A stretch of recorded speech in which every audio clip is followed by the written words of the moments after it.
അണകവിയുന്നഴലാഴിയാഴുമെന്നിൽ പ്രണയമുദിച്ചു കവിഞ്ഞു പാരവശ്യാൽ അണികരമേകി അണഞ്ഞിടുന്ന നാരായണ ഗുരുനായകൻ എൻ്റെ ദൈവമല്ലോ. ഓം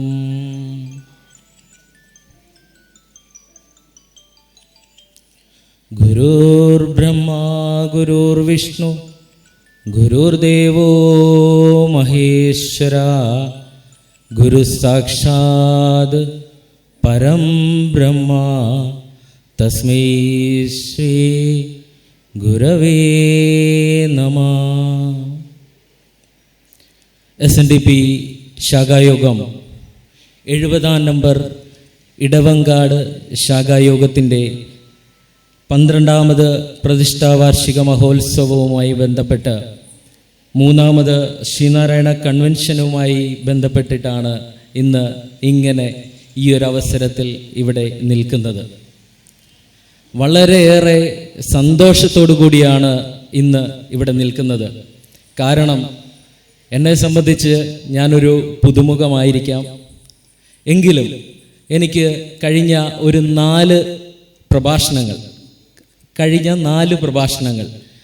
ഭഗവാന്റെ അനുഗ്രഹം ഒന്നുകൊണ്ട് മാത്രമായിരിക്കാം എനിക്ക് ശ്രീനാരായണ ഗുരുദേവ തൃപാദങ്ങളുടെ തൃക്കരങ്ങളിൽ നിന്ന് സർട്ടിഫിക്കറ്റ് വാങ്ങുവാൻ ഭാഗ്യം ലഭിച്ച പൂർവികരുടെ പിന്മുറക്കാരുടെ മുന്നിൽ നിന്ന് പറയുവാൻ എനിക്ക് അവസരം കിട്ടുന്നത്. ഞാൻ ഏതാണ്ട് 103-ാം നമ്പർ SNDP ശാഖായോഗം കുഴുവേലിപ്പുറം എൻ്റെ യൂണിയനിലുള്ള ശാഖയാണ് 103-ാം നമ്പർ SNDP ശാഖായോഗം. അവിടെ ഞാൻ പ്രഭാഷണം ചെയ്തു. അതിനുശേഷം ചെങ്ങന്നൂർ യൂണിയനിൽപ്പെട്ട 97-ാം നമ്പർ SNDP ശാഖ ടൗൺ ശാഖായോഗത്തിൽ പ്രഭാഷണം ചെയ്യുവാൻ ഭഗവാന്റെ അനുഗ്രഹം ഉണ്ടായി. അതിനുശേഷം ഈ കഴിഞ്ഞത് മുട്ടാർ 9-ാം നമ്പർ SNDP ശാഖായോഗത്തിൽ പ്രഭാഷണം നടത്തുവാനും ഭാഗ്യം ലഭിച്ചു. ഇപ്പോൾ 70-ാം നമ്പർ SNDP ശാഖായോഗത്തിൽ ഇന്ന് ഇവിടെ നിൽക്കുമ്പോൾ വളരെയേറെ ആത്മാഭിമാനത്തോടു കൂടിയാണ് ഞാൻ നിങ്ങളെ അഭിസംബോധന ചെയ്യുന്നത്. ഭഗവാൻ ശ്രീനാരായണ ഗുരുദേവ തൃപാദങ്ങൾ 1928 ജനുവരി 15, 16, 17 തീയതികളിൽ കോട്ടയം നാഗമ്പട മഹാദേവ ക്ഷേത്രത്തിൻ്റെ സന്നിധിയിൽ വിശ്രമിക്കുന്ന വേളയിൽ അവിടെ വെച്ചാണ് SNDP യോഗത്തിൻ്റെ ആ വർഷത്തെ വാർഷിക പൊതുയോഗം കൂടുകയും 108 ശാഖകൾക്ക് സർട്ടിഫിക്കറ്റ് നൽകുകയും ചെയ്തത് ഈ നാഗമ്പട ക്ഷേത്രത്തിൻ്റെ തേന്മാവിൻ്റെ ചുവട്ടിൽ വെച്ചാണ്. അവിടെ നിന്നാണ് നിങ്ങളുടെ പൂർവികർ ആ സർട്ടിഫിക്കറ്റ് ഏറ്റുവാങ്ങുന്നത്. നമ്മളുടെ നോട്ടീസിനകത്ത് കൃത്യമായിട്ട് ഡേറ്റ് കൊടുത്തിട്ടുണ്ട്. എത്ര പേര് വായിച്ചിട്ടുണ്ടെന്ന് എനിക്കറിയത്തില്ല. നമ്മളൊക്കെ സാധാരണ, ഞാൻ ഒരു ശാഖായോഗത്തിൻ്റെ വൈസ് പ്രസിഡന്റ് കൂടിയാണ്. ഓതറ 350-ാം നമ്പർ SNDP ശാഖായോഗത്തിൻ്റെ വൈസ് പ്രസിഡന്റ് കൂടിയാണ് ഞാൻ. പോരാത്തതിന് തിരുവല്ല SNDP യൂണിയൻ യൂത്ത് മൂവ്മെൻറ്റിൻ്റെ കൺവീനർ കൂടിയാണ്. ഇവിടെ പറഞ്ഞു ഗുരുപദൻ TVയുടെ കാര്യദർശി കൂടിയാണ്. അപ്പോൾ ഇങ്ങനെയുള്ള മേഖലകളിലൊക്കെ വർക്ക് ചെയ്യുമ്പോൾ എനിക്ക് കൃത്യമായിട്ടും ഈ ഒഴിഞ്ഞ കസേര ഇവിടെ ഇങ്ങനെ പറയുന്നത് ശരിയല്ല, എങ്കിലും പറയാതിരിക്കാൻ നിർവാഹമില്ല. അതുകൊണ്ട് പറഞ്ഞു പോകുന്നതാണ്. കേൾക്കുന്നവർക്ക് വേണ്ടിയാണ്, ഇവിടെ ഇരിക്കുന്നവർക്ക് വേണ്ടിയിട്ടല്ല കേട്ടോ. മൈക്ക് അങ്ങനെ വിവിധ സ്ഥലങ്ങളിൽ വെച്ചിട്ടുണ്ട്. ആ മൈക്കിലൂടെ കേൾക്കുന്നവർക്ക് വേണ്ടിയിട്ടാണ് ഞാൻ ഈ പറയുന്നത്. എന്തായാലും കുറേ അധികം ആളുകൾ ഇവിടെ ഉണ്ട്. എന്നിരുന്നാൽ പോലും ഇത്രയും പോരാ. ഞാൻ വന്നപ്പോൾ ശാഖാ സെക്രട്ടറി അടുക്ക ഞാൻ ചോദിച്ചു, ഇവിടെ എത്ര വീടുണ്ട്? അദ്ദേഹം പറഞ്ഞു 200-ലധികം വീടുണ്ടെന്ന് പറഞ്ഞു. ഒരു വീട്ടിൽ നിന്ന് ഒരംഗം ഇല്ലേ, 3 പേരെങ്കിലും വെച്ച് ആവറേജ് കാണുമല്ലോ. എല്ലാ വീട്ടിലും 3 പേര് വെച്ച് കാണില്ലേ? ഒറ്റ അംഗം വന്നാൽ പോലും 200-ലധികം ആളുകൾ ഇവിടെ വരണം. വേണ്ടേ? എത്ര പേരുണ്ടെന്ന് നമ്മൾ തന്നെ ആത്മപരിശോധന നടത്തുന്നതായിരിക്കും നല്ലത് എന്ന് പറഞ്ഞുകൊണ്ട് ഞാൻ ആ വിഷയം വിടുന്നു. നമ്മൾ പറഞ്ഞു വന്നത് 1928 14/1/1928 രജിസ്റ്റർ ചെയ്യപ്പെട്ട 70-ാം നമ്പർ SNDP ശാഖായോഗം എന്ന് നമ്മളുടെ നോട്ടീസിൻ്റെ ആമുഖത്തിൽ കൃത്യമായിട്ട് രേഖപ്പെടുത്തിയിട്ടുണ്ട്. എത്ര പേര് വായിച്ചിട്ടുണ്ട് എന്നെനിക്കറിയില്ല, എങ്കിലും വായിച്ചവർക്ക് അത് കൃത്യമായിട്ട് അറിയാമായിരിക്കാം. എന്തായാലും നമ്മളുടെ സർട്ടിഫിക്കറ്റ് പ്രകാരം 14/1/1928 നമ്മളുടെ ശാഖായോഗം രജിസ്റ്റർ ചെയ്യപ്പെട്ടത്. ഏതാണ്ട് 97 വർഷങ്ങൾക്ക് മുമ്പ് ഭഗവാൻ ശ്രീനാരായണ ഗുരുദേവ തൃപ്പാദങ്ങൾ തൊട്ടടുത്ത ദിവസങ്ങളിലായിട്ട്, ഇപ്പം നമ്മൾ 14 പറഞ്ഞു, നമ്മുടെ നോട്ടീസിലുണ്ടെന്ന് പറഞ്ഞു, 15, 16, 17 തീയതികളിലാണ് സർട്ടിഫിക്കറ്റ് വിതരണം ചെയ്യുന്നത്. അങ്ങനെയെങ്കിൽ അതിൽ ഏതെങ്കിലും ഒരു ദിവസമായിരിക്കാം നമ്മളുടെ പൂർവികർ 70-ാം നമ്പർ SNDP ശാഖായോഗത്തിൻ്റെ സർട്ടിഫിക്കറ്റ് ഭഗവാൻ ശ്രീനാരായണ ഗുരുദേവ തൃപ്പാദങ്ങളുടെ എൻ്റെ വിഷയമായ ഗുരു സാക്ഷാത് പരബ്രഹ്മം എന്ന വിഷയം, സാക്ഷാത് പരബ്രഹ്മ സ്വരൂപനായ ഭഗവാൻ ശ്രീനാരായണ ഗുരുദേവ തൃപ്പാദങ്ങളുടെ തൃക്കരങ്ങളിൽ നിന്ന് നേരിട്ട് വാങ്ങിയത്. നിങ്ങളൊന്ന് ഓർത്തു നോക്കിക്കേ, നിങ്ങളൊക്കെ എന്ത് ഭാഗ്യവാന്മാരാണെന്ന് ഓർത്ത് നോക്ക്. അങ്ങനെ ഓർത്തിട്ട് വേണം നമ്മൾ സമുദായത്തിൽ ശാഖയിലെ ഓരോ കാര്യങ്ങളിൽ പങ്കെടുക്കുവാൻ വരാൻ. ശ്രീനാരായണ ഗുരുദേവ തൃപ്പാദങ്ങളുടെ തൃക്കരങ്ങളിൽ നിന്ന് നമ്മളുടെ ശിവലിംഗദാസ്വാമികൾ പറയുന്നുണ്ട്. എന്താണ് പറയുന്നത്? നമ്മളിവിടെ ഞാൻ വന്നപ്പോൾ ഇവിടെ പ്രാർത്ഥന ചൊല്ലിക്കൊണ്ടിരുന്ന കൃതി അതായിരുന്നു, ശിവലിംഗദാസ്വാമികൾ ചൊല്ലിയ ഗുരുഷട്കം അല്ലേ? അതല്ലേ ചൊല്ലിക്കൊണ്ടിരുന്നത്? എനിക്കറിയത്തില്ല, ആർക്കറിയാം. എന്തായാലും ഞാൻ വന്നപ്പോൾ എനിക്ക് വലിയ സന്തോഷമായി. ഞാൻ ഇങ്ങോട്ട് വന്ന് അവിടെ കൊണ്ട് വണ്ടി നിർത്തിയപ്പോൾ ഞാൻ കേട്ടത് ബോധാനന്ദ സ്വാമികൾ എഴുതിയ ഈശ്വര പ്രാർത്ഥനയാണ്. ഇവിടെ ഞാൻ കേട്ട് ഇങ്ങോട്ട് കയറി വന്നത്. അതിനുശേഷം ഗുരുഷട്കം ഇവിടെ ചൊല്ലി. എൻ്റെ വിഷയത്തിനകത്തൊക്കെ ഇതൊക്കെ പലതവണ വന്നു പോകുന്ന കാര്യങ്ങളാണ്, അത് നമുക്ക് പിന്നീട് പറയാം. അങ്ങനെ ആ ഗുരുഷട്കത്തിനകത്തെ അവസാനത്തെ ഈ റെഡിയായിട്ട് ശിവലിംഗദാസ്വാമികൾ ഇങ്ങനെ പറഞ്ഞു വെക്കുന്നുണ്ട്: യസ്യനഹ കൽപ്പതേ സിദ്ധൈ പദാംബുജരജോലവഹ നാരായണ യതീന്ദ്രായ തസ്മൈ ശ്രീ ഗുരവേ നമ എന്ന് പറയുന്നുണ്ട് ഇല്ലേ? എന്താണ് പറയുന്നത്? ഗുരുവിൻ്റെ പാദത്തിൽ പറ്റിപ്പിടിച്ച ഒരു പൊടി അല്ലേ, ഒരു കുഞ്ഞു പൊടി മതി നമുക്ക് മോക്ഷത്തെ അടയാനെന്നാണ് പറഞ്ഞത്. അങ്ങനെയുള്ള ഭഗവാൻ ശ്രീനാരായണ ഗുരുദേവ തൃപ്പാദങ്ങളുടെ തൃക്കരങ്ങളിൽ നിന്ന് നേരിട്ട്, അത് ഭയങ്കരമായിട്ട് കേട്ടോ, എന്നെ ഭയങ്കരമായിട്ട് എന്താ പറയുന്നത്, ഒരു ഭയങ്കര സന്തോഷത്തോടെ ഞാൻ ഈ പറയുന്നത് ചുമ്മാതെ ഇങ്ങനെ വലിയ പ്രഭാഷണം പറയുന്ന രീതിയിലുള്ള ഒരു വലിയ തള്ള് ഒന്നുമല്ല. ഒന്ന് ആലോചിച്ച് നോക്കി, ഭഗവാന്റെ തൃക്കരങ്ങളിൽ നിന്ന് നേരിട്ട് സർട്ടിഫിക്കറ്റ് മേടിക്കുന്നതിൻ്റെ ഐശ്വര്യം ഇല്ലേ? അപ്പം നമ്മൾ ഓരോരുത്തരും ആ ഒരു വിചാരത്തോടു കൂടി ഇവിടെ വന്നിരിക്കണമെന്ന് അറിയിക്കുന്നു. അതോടൊപ്പം തന്നെ ആ കൂട്ടത്തിൽ തന്നെ ഒരു കാര്യം കൂടി ഞാൻ പറഞ്ഞു പോകാം. 1903 SNDP യോഗം അല്ലെ, 1903 ജനുവരി 7 രജിസ്റ്റർ ചെയ്യപ്പെടുന്നു. നമുക്കെല്ലാവർക്കും അറിയാം.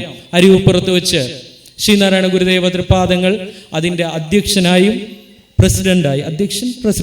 പ്രസിഡന്റായും മഹാകവി കുമാരനാശാൻ അതിൻ്റെ ജനറൽ സെക്രട്ടറിയായും ഡോക്ടർ പൽപ്പു അതിൻ്റെ വൈസ് പ്രസിഡന്റായും നമുക്ക് SNDP യോഗം രൂപപ്പെട്ടു. നമ്മൾ കേട്ടിട്ടില്ലേ? അതിനുശേഷം 1927 ഏതാണ്ട് 25 വർഷക്കാലം കൊണ്ട് SNDP യോഗത്തിന് ആകെ ഉണ്ടായിരുന്നത് 3688 അംഗങ്ങൾ.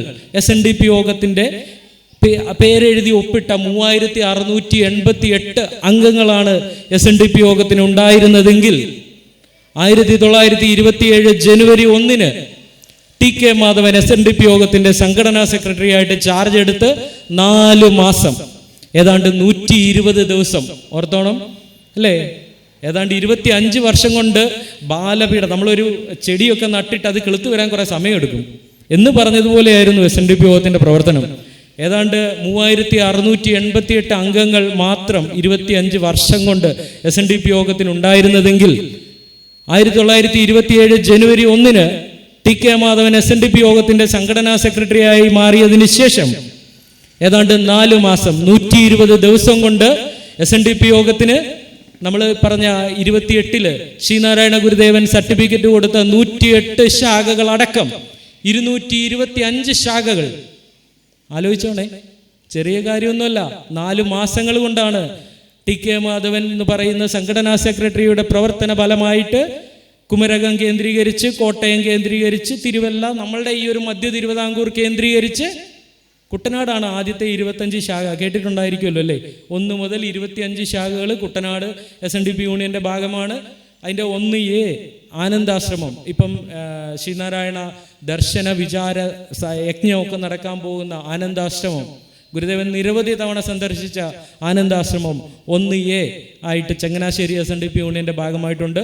അങ്ങനെ ആ ആദ്യത്തെ ഒരു 25ഓളം ശാഖകൾ കുട്ടനാട്, ചങ്ങനാശ്ശേരിയൊക്കെ കോട്ടയം, തിരുവല്ല, ചെങ്ങന്നൂർ ഒക്കെ കേന്ദ്രീകരിച്ച് വരുമ്പോൾ ഈ 108 ശാഖകളല്ലാതെ 225ഓളം ശാഖകൾ രൂപീകരിക്കുവാൻ ടി.കെ. മാധവന് സാധിച്ചു എന്നതും 50,684 അംഗങ്ങളെ കൊണ്ട് പേരെഴുതി ഒപ്പിടുവിക്കുവാൻ ടി.കെ. മാധവന് സാധിച്ചു.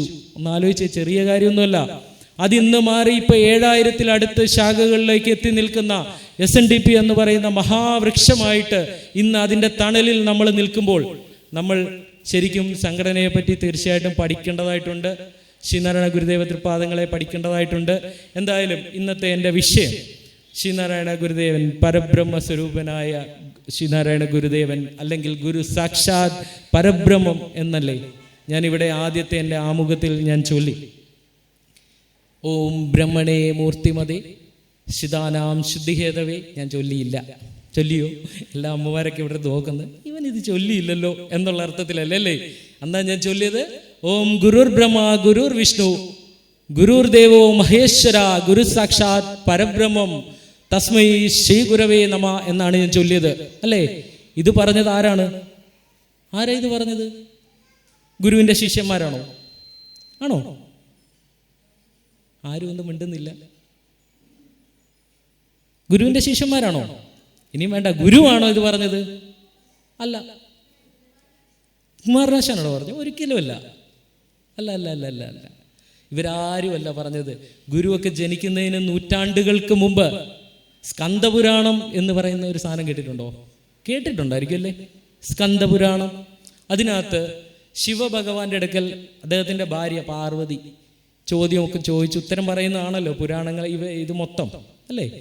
അങ്ങോട്ടും ഇങ്ങോട്ടും ഉപദേശങ്ങളാണല്ലോ, ഗീത ഉപദേശം, അങ്ങനെയൊക്കെയല്ലേ നമ്മൾ കേട്ടിട്ടുള്ളത്. ചോദ്യം ചോദിക്കുന്നതിന് ഉത്തരം പറയുന്ന ഒരു സംവിധാനമാണ് പണ്ട് ഗുരു, അങ്ങനത്തെ ഒരു രീതിയാണല്ലോ പണ്ടുണ്ടായിരുന്നത്. അങ്ങനെ ഒരു രീതിയിൽ സ്വന്തം ഭാര്യയായ പാർവതി ശിവനോട് ചോദിക്കുന്ന ചോദ്യത്തിന് ഉത്തരം പറയുന്ന ഒരു രംഗമാണ് ഈ ഗുരുഗീത എന്ന് പറയുന്ന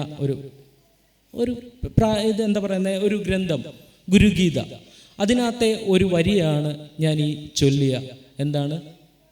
ഗുരു ബ്രഹ്മ ഗുരുർ വിഷ്ണു ഗുരുർ ദേവോ മഹേശ്വര ഗുരു സാക്ഷാത് പരബ്രഹ്മ തസ്മൈ ശ്രീ ഗുരവേ നമ എന്ന് നൂറ്റാണ്ടുകൾക്ക്, ആയിരത്താണ്ടുകൾക്ക് മുമ്പ് നമുക്ക് എഴുതി നൽകിയിട്ടുള്ള ഗുരുഗീതയിലെ ഒരു ശ്ലോകമാണ്. നമ്മൾ എല്ലാ ദിവസവും ചൊല്ലാറുണ്ടല്ലേ? അതിനകത്തെ പറയുന്നുണ്ട് ഗുരു സാക്ഷാത് പരബ്രഹ്മമാണെന്ന്. നമുക്ക് അവിടുന്ന് ഇങ്ങോട്ട് നമുക്ക് പഠിച്ചു വരാം ഇല്ലേ? ആർഷഭാരത സംസ്കാരത്തിന് നമ്മൾ പഠിക്കുമ്പോൾ നമുക്ക് പക്ഷേ ആർഷഭാരത സംസ്കാരത്തിനെ കഴിഞ്ഞും കൂടുതലായിട്ട് അറിയാവുന്നത് ആദിയിൽ എന്നാ ഉണ്ടായെന്ന് കേട്ടിട്ടുണ്ടോ ആരെങ്കിലും? ആദിയിൽ എനിക്കറിയാം, കൃത്യമായിട്ട് അമ്മ പറയാമെന്ന് എനിക്ക് കൃത്യമായിട്ട് അറിയാം. ആദിയിൽ വചനമുണ്ടായി എന്നല്ലേ? എന്നാ ആരാ പറഞ്ഞേ? ആർഷഭാരത സംസ്കാരം എന്തായാലും അങ്ങനെ പറയുന്നില്ല. ആർഷഭാരത സംസ്കാരം പറയുന്നത് ആദിയിൽ അറിവുണ്ടായി അല്ലേ? അറിവെന്ന് പറയുന്ന വാക്കിന് ശബ്ദം എന്ന രീതിയിലാണ് ആ അറിവിനെ നമ്മൾ, ഈ വചനവും അറിവും എല്ലാം ശരിയാ കേട്ടോ, തെറ്റൊന്നുമല്ല, അമ്മ പറഞ്ഞത് തെറ്റല്ല. പക്ഷെ ആ വചനം എന്ന് പറഞ്ഞ വാക്ക് നമുക്ക് വേറെ വഴിയിൽ നിന്ന് കിട്ടുന്നതാണ്. അത് പോട്ടെ, അതവിടെ നിൽക്കട്ടെ. അപ്പം നമുക്ക് കൃത്യമായിട്ട് ആദിയിൽ അറിവുണ്ടായി. അറിവെന്ന് പറയുന്നത് ശബ്ദമാണ്. ആ ശബ്ദം എന്താണെന്നാണ് നമ്മൾ പഠിച്ചിട്ടുള്ളത്? ആ ശബ്ദം എന്താണെന്നാണ് നമ്മൾ പഠിച്ചത്? മറ്റേ സിനിമയെ പറയുന്ന പോലെ ഈ കുട്ടിയൊന്നും മിണ്ടുന്നില്ല എന്ന് പറയുന്ന പോലെ ആരെങ്കിലും എന്തെങ്കിലുമൊക്കെ മറുപടി പറയൂ. ആ ശബ്ദം എന്താണ്? 3 അക്ഷരങ്ങൾ ചേരുന്ന ഒറ്റ അക്ഷരം അല്ലേ? ആ, ഉ, മാ. ഈ 3 അക്ഷരം ചേരുന്ന ഒറ്റ അക്ഷരം. നമ്മൾ എന്ത് ചൊല്ലിയാലും അതിനാദ്യം ചൊല്ലുന്നതാണ് ഓം അല്ലേ? ഇതാണ് അന്ന് പറഞ്ഞ ആദിയിലെ അറിവ്, ശബ്ദം അല്ലേ? ആ ശബ്ദം പിന്നെ ഈശ്വരനായി മാറുകയാണ് ഉണ്ടായത്. ശബ്ദമാണ് പിന്നെ ഈശ്വരനായത്. അറിവ് ഈശ്വരനാണെന്ന് ശ്രീനാരായണ ഗുരുദേവൻ ആത്മോപദേശത്തിൽ അടക്കം, അറിവെന്ന് പറയുന്ന കൃതിയിൽ അടക്കം കൃത്യമായിട്ട് നമുക്ക് പറഞ്ഞു തരുന്നുണ്ട്. വളരെ കൃത്യമായിട്ട് നമുക്ക് പറഞ്ഞു തരുന്നുണ്ട്. ആ ശബ്ദത്തെ, ആ അറിവിനെ, ആ ഈശ്വരനെ കുറിച്ചാണ് ഇന്ന് ഞാൻ നിങ്ങളുടെ അടുക്കെ സംസാരിക്കുന്നത്. നമുക്ക് കുറച്ചു നേരം എന്തായാലും ഗുരുവിൻ്റെ വളരെ ലളിതമായിട്ട്, ഞാൻ വലിയ ശ്ലോകങ്ങളൊന്നും ചൊല്ലി, എനിക്കറിയത്തില്ല കേട്ടോ സത്യമായിട്ട്, ശ്ലോകങ്ങളൊന്നും ചൊല്ലി നിങ്ങളെ ഞാൻ ബുദ്ധിമുട്ടിക്കില്ല. നമുക്ക് ഗുരുവിനെ വളരെ ലളിതമായിട്ട്, നമുക്ക് ഗുരുവിനെ എങ്ങനെ പഠിക്കാം, എന്ന് മാത്രം നമുക്കൊന്ന് പരിചയപ്പെട്ട് നമുക്ക് മുന്നോട്ട് പോകാം. എന്തായാലും ഇങ്ങനെ ഒരു അവസരം ഇവിടെ നൽകിയ ഈ 70-ാം നമ്പർ SNDP ശാഖായോഗത്തിൻ്റെ സെക്രട്ടറി ശ്രീ ഷിബു സാർ, അതോടൊപ്പം തന്നെ പ്രസിഡന്റ് ശ്രീ മധു ശ്രീ ശബരി സാർ, അതോടൊപ്പം തന്നെ vice president EN Raghunathan sir, എന്നെ ഇന്ന് ഇവിടെ വിളിച്ച യൂത്ത് മൂവ്മെൻറ്റിൻ്റെ ഭാരവാഹികളായ president Nikhil Raj, vice president Akash Prasad, Nithin Raj, Abhishek S, അതോടൊപ്പം തന്നെ വനിതാ സംഘത്തിൻ്റെ താരാത്തമ്പി, മണിയമ്മ ഷിബു, വിജയമ്മ വിജയൻ അടക്കം ഇവിടെയുള്ള പോഷക സംഘടനകളുടെയും മറ്റ് എല്ലാ ഇവിടുത്തെ അംഗങ്ങളുടെയും എല്ലാവരുടെയും നാമത്തിൽ എല്ലാവർക്കും നമസ്കാരം പറയുന്നു. അതോടൊപ്പം തന്നെ വലിയൊരു വേറൊരു സന്തോഷം എന്താണെന്ന് വെച്ചാൽ, ഞാൻ തിരുവല്ല SNDP യൂണിയൻ്റെ യൂത്ത് മൂവ്മെൻറ്റിൻ്റെ കൺവീനറാണെന്ന് ഞാൻ പറഞ്ഞു കഴിഞ്ഞു. കാര്യം എൻ്റെ 48ഓളം ശാഖകൾ തിരുവല്ല SNDP യൂണിയനുണ്ട്. വിവിധ ശാഖകളിൽ നമ്മൾ സഞ്ചരിക്കാറുണ്ട്. എൻ്റെ ശാഖയിൽ പോലും നമ്മൾ എന്തെങ്കിലുമൊക്കെ പ്രോഗ്രാമിന് യൂത്ത് മൂവ്മെൻറ്റിനോട് എന്തെങ്കിലുമൊക്കെ ചെയ്യാൻ പറയുമ്പോൾ അവരാകെ ചെയ്യുന്നത് ഒന്നിൽ നാസിക് ഡോള്, അല്ലെങ്കിൽ വല്ല DJ പരിപാടി, അല്ല ഇപ്പം മറ്റേ പോപ്പർ ബോംബ്, ഇതിനൊക്കെ കാശ് മുടക്കാറുള്ളൂ. ഒരു പ്രഭാഷണത്തിന് ഒരു ശാഖയുടെ യൂത്ത് മൂവ്മെൻറ്റിൻ്റെ സെക്രട്ടറി എന്നെ വിളിച്ചു, ഇത് ഞങ്ങൾ നടത്തുന്ന പരിപാടിയാണ് വരണം എന്ന് പറഞ്ഞ് വിളിച്ചപ്പോൾ തന്നെ വളരെയേറെ സന്തോഷം തോന്നി. വളരെയേറെ അവർക്ക് ഈ പറഞ്ഞ പോലെ നല്ലൊരു കൈയടി അവർക്ക് കൊടുക്കേണ്ട അത്യാവശ്യമാണ്. കുറേ ആളുകൾ കേൾക്കാനും കൂടി വന്നിരിക്കേണ്ടതായിരുന്നു എന്നൊരു അഭിപ്രായം എനിക്കുണ്ട്. കാര്യം ശ്രീനാരായണ ഗുരുദേവനെ കുറിച്ച് കേൾക്കണം, നമ്മൾ അറിയണം. നമ്മൾ ഇതുവരെ അറിഞ്ഞ ഗുരു അല്ല ശ്രീനാരായണ ഗുരു എന്ന് നമ്മൾ മാറി നിന്ന് മനസ്സിലാക്കേണ്ട ഒന്നല്ല ശ്രീനാരായണ ഗുരു എന്ന് നമുക്ക് മനസ്സിലാവും. നമ്മൾ ഗുരുവിനെ നമ്മുടെ ഹൃദയത്തിൽ ചേർത്ത് വെച്ചുകൊണ്ട് നമ്മൾ ഗുരുവിനെ പഠിക്കുവാൻ ശ്രമിക്കണം. എനിക്കതാണ് പറയാനുള്ളത്. അല്ലാതെ എല്ലാ ദിവസവും രാവിലെ എഴുന്നേറ്റ് അതിരാവിലെ എഴുന്നേക്കണം, അതൊക്കെ വേണം കേട്ടോ, വേണ്ടാന്നല്ല. അതിരാവിലെ എഴുന്നേറ്റ് വിളക്ക് കത്തിച്ച് പ്രാർത്ഥന കൊണ്ട് മാത്രം നമുക്ക് ഗുരുവിനെ ഗുരുവിൻ്റെ സ്വരൂപത്തെ നമുക്ക് മനസ്സിലാക്കുവാൻ സാധിക്കുകയില്ല. മറിച്ച് ഗുരുവിനെ അറിയുവാൻ, പഠിക്കുവാൻ ശ്രമിക്കണം. ഭാരതത്തിൻ്റെ സാഹിത്യ മേഖലകൾ എടുത്തു നോക്കിയാൽ, പുസ്തക മേഖലകളൊക്കെ എടുത്തു നോക്കിയാൽ ഏറ്റവും കൂടുതൽ പുസ്തകം രചിക്കപ്പെട്ടിട്ടുള്ളത് ഏതാണ്ട് 20-ലധികം ജീവചരിത്രങ്ങൾ ശ്രീനാരായണ ഗുരുദേവൻ്റെ പേരിലുണ്ട്.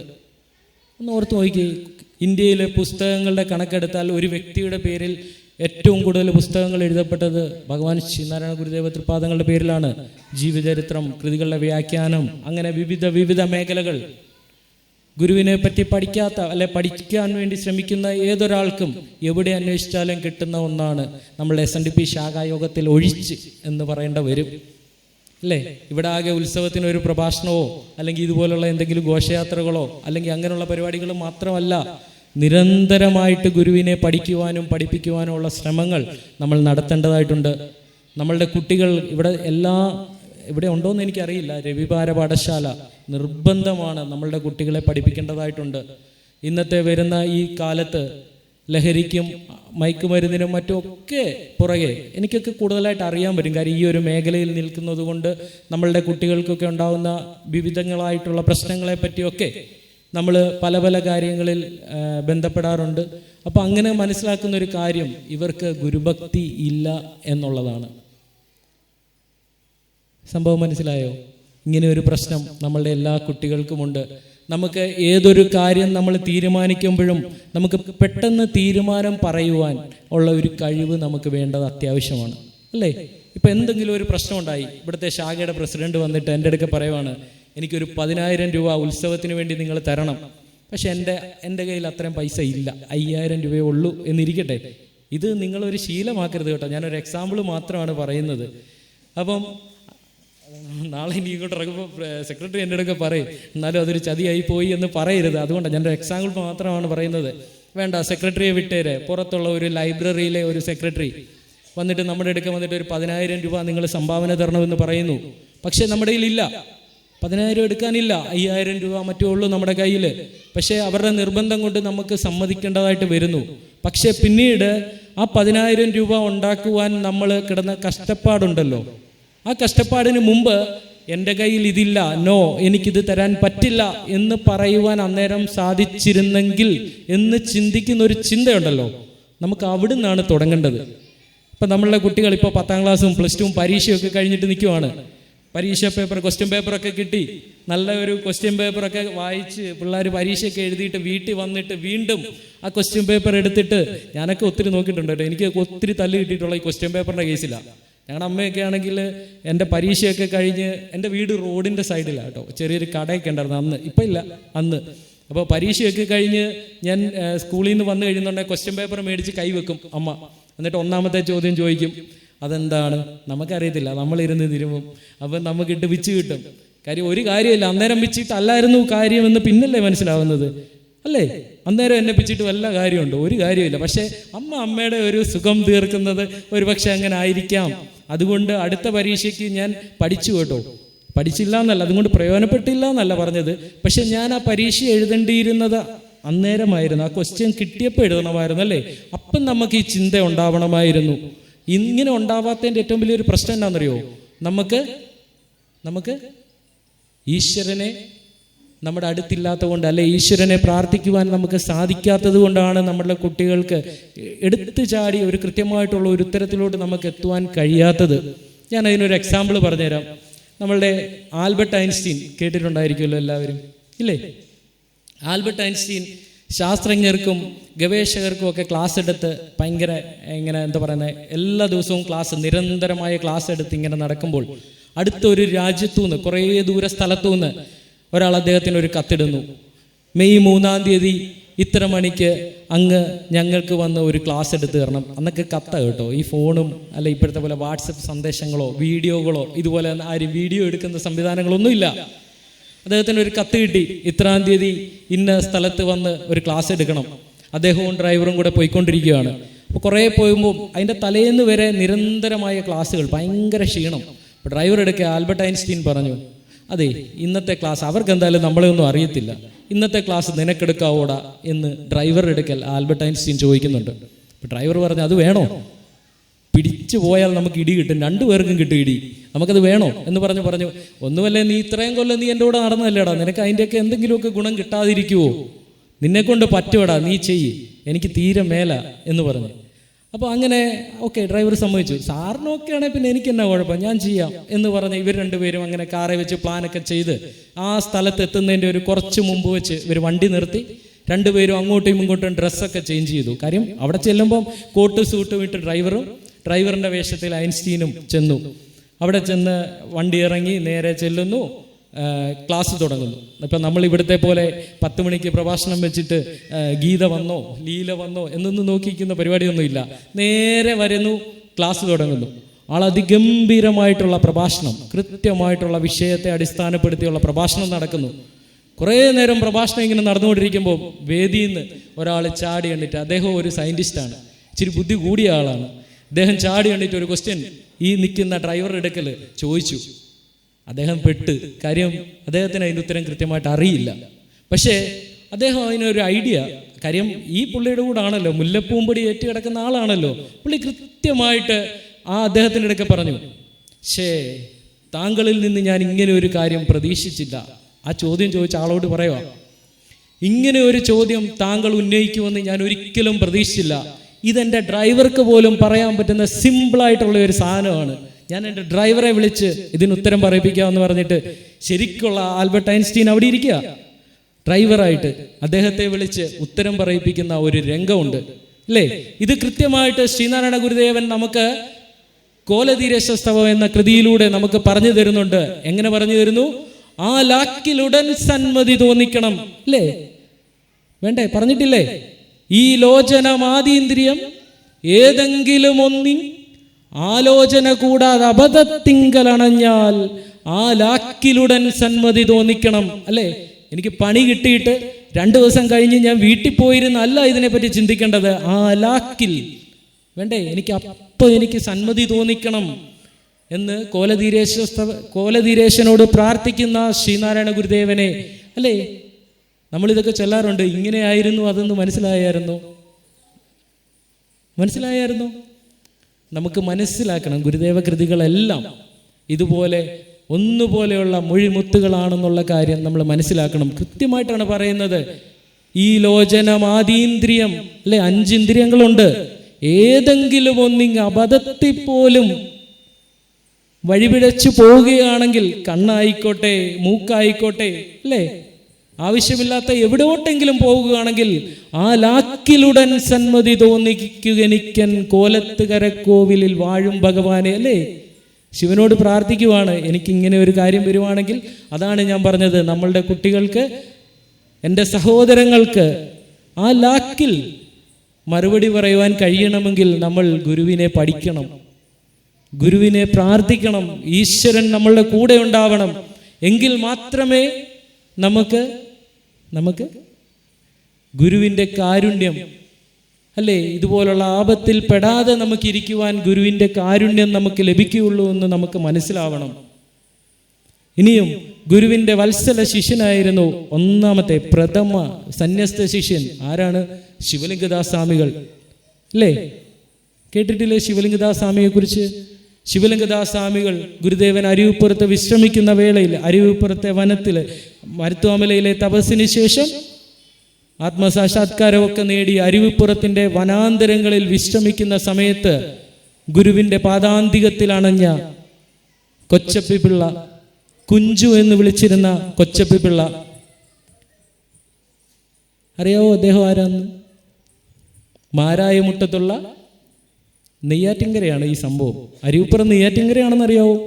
നെയ്യാറ്റിൻകരയിലെ മാരായമുട്ടത്തുള്ള മണ്ണാത്തല എന്ന നായർ കുടുംബത്തിൽ ജനിച്ച മൂന്നാമത്തെ പുത്രനായിട്ട് ജനിച്ച കൊച്ചപ്പിപ്പിള്ള, കുഞ്ചു എന്ന് വിളിച്ചിരുന്ന കൊച്ചപ്പിപ്പിള്ള 1883, 84, 85 കാലഘട്ടത്തിലായിരിക്കാം. കാര്യം ഗുരുദേവന്റെ ജീവചരിത്രം പഠിക്കുമ്പോൾ അരുവിപ്പുറത്തേക്ക് എത്തുന്നത് 83, 84 ആ കാലഘട്ടത്തിലാണ് ഗുരുദേവൻ അരുവിപ്പുറത്ത് എത്തുന്നത്.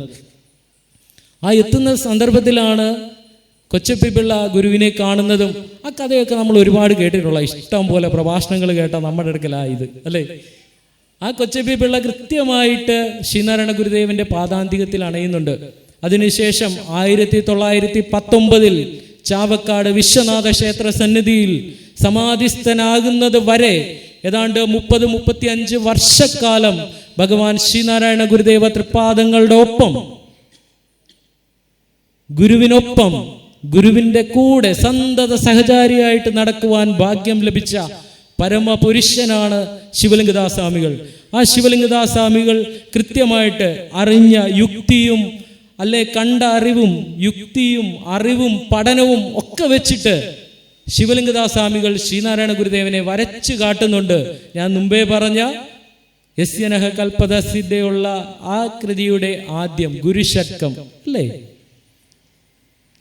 അതിനകത്ത് കൃത്യമായിട്ട് അതിൻ്റെ ആദ്യ വരിയിൽ തന്നെ ശിവലിംഗദാസ് സ്വാമികൾ പറഞ്ഞു തരുന്നു. എന്ത് പറഞ്ഞു തരുന്നു? ഓം ബ്രഹ്മണേ മൂർത്തിമതേ സിദാനാം ശുദ്ധിഹേതവേ നാരായണ യതീന്ദ്രായ തസ്മൈ ശ്രീ ഗുരവേ നമ എന്ന് പറഞ്ഞു തരുന്നല്ലേ. എന്താണത്? ഓം ബ്രഹ്മണേ മൂർത്തിമതേ, ബ്രഹ്മത്തിന് മൂർത്തിഭാവം ഉണ്ടാവുകയാണെങ്കിൽ, മനുഷ്യരൂപം പ്രാപിക്കുകയാണെങ്കിൽ എങ്ങനെ ഇരിക്കുമെന്നാ പറഞ്ഞേ? എങ്ങനെ ഇരിക്കുമെന്നാ പറഞ്ഞേ? നമ്മൾ ഇന്ന് രാവിലെ ഇവിടെ ചൊല്ലിയതാ, അല്ലേ? ഓം ബ്രഹ്മണേ മൂർത്തിമതേ ശ്രുതാനാം ശുദ്ധിഹേതവേ.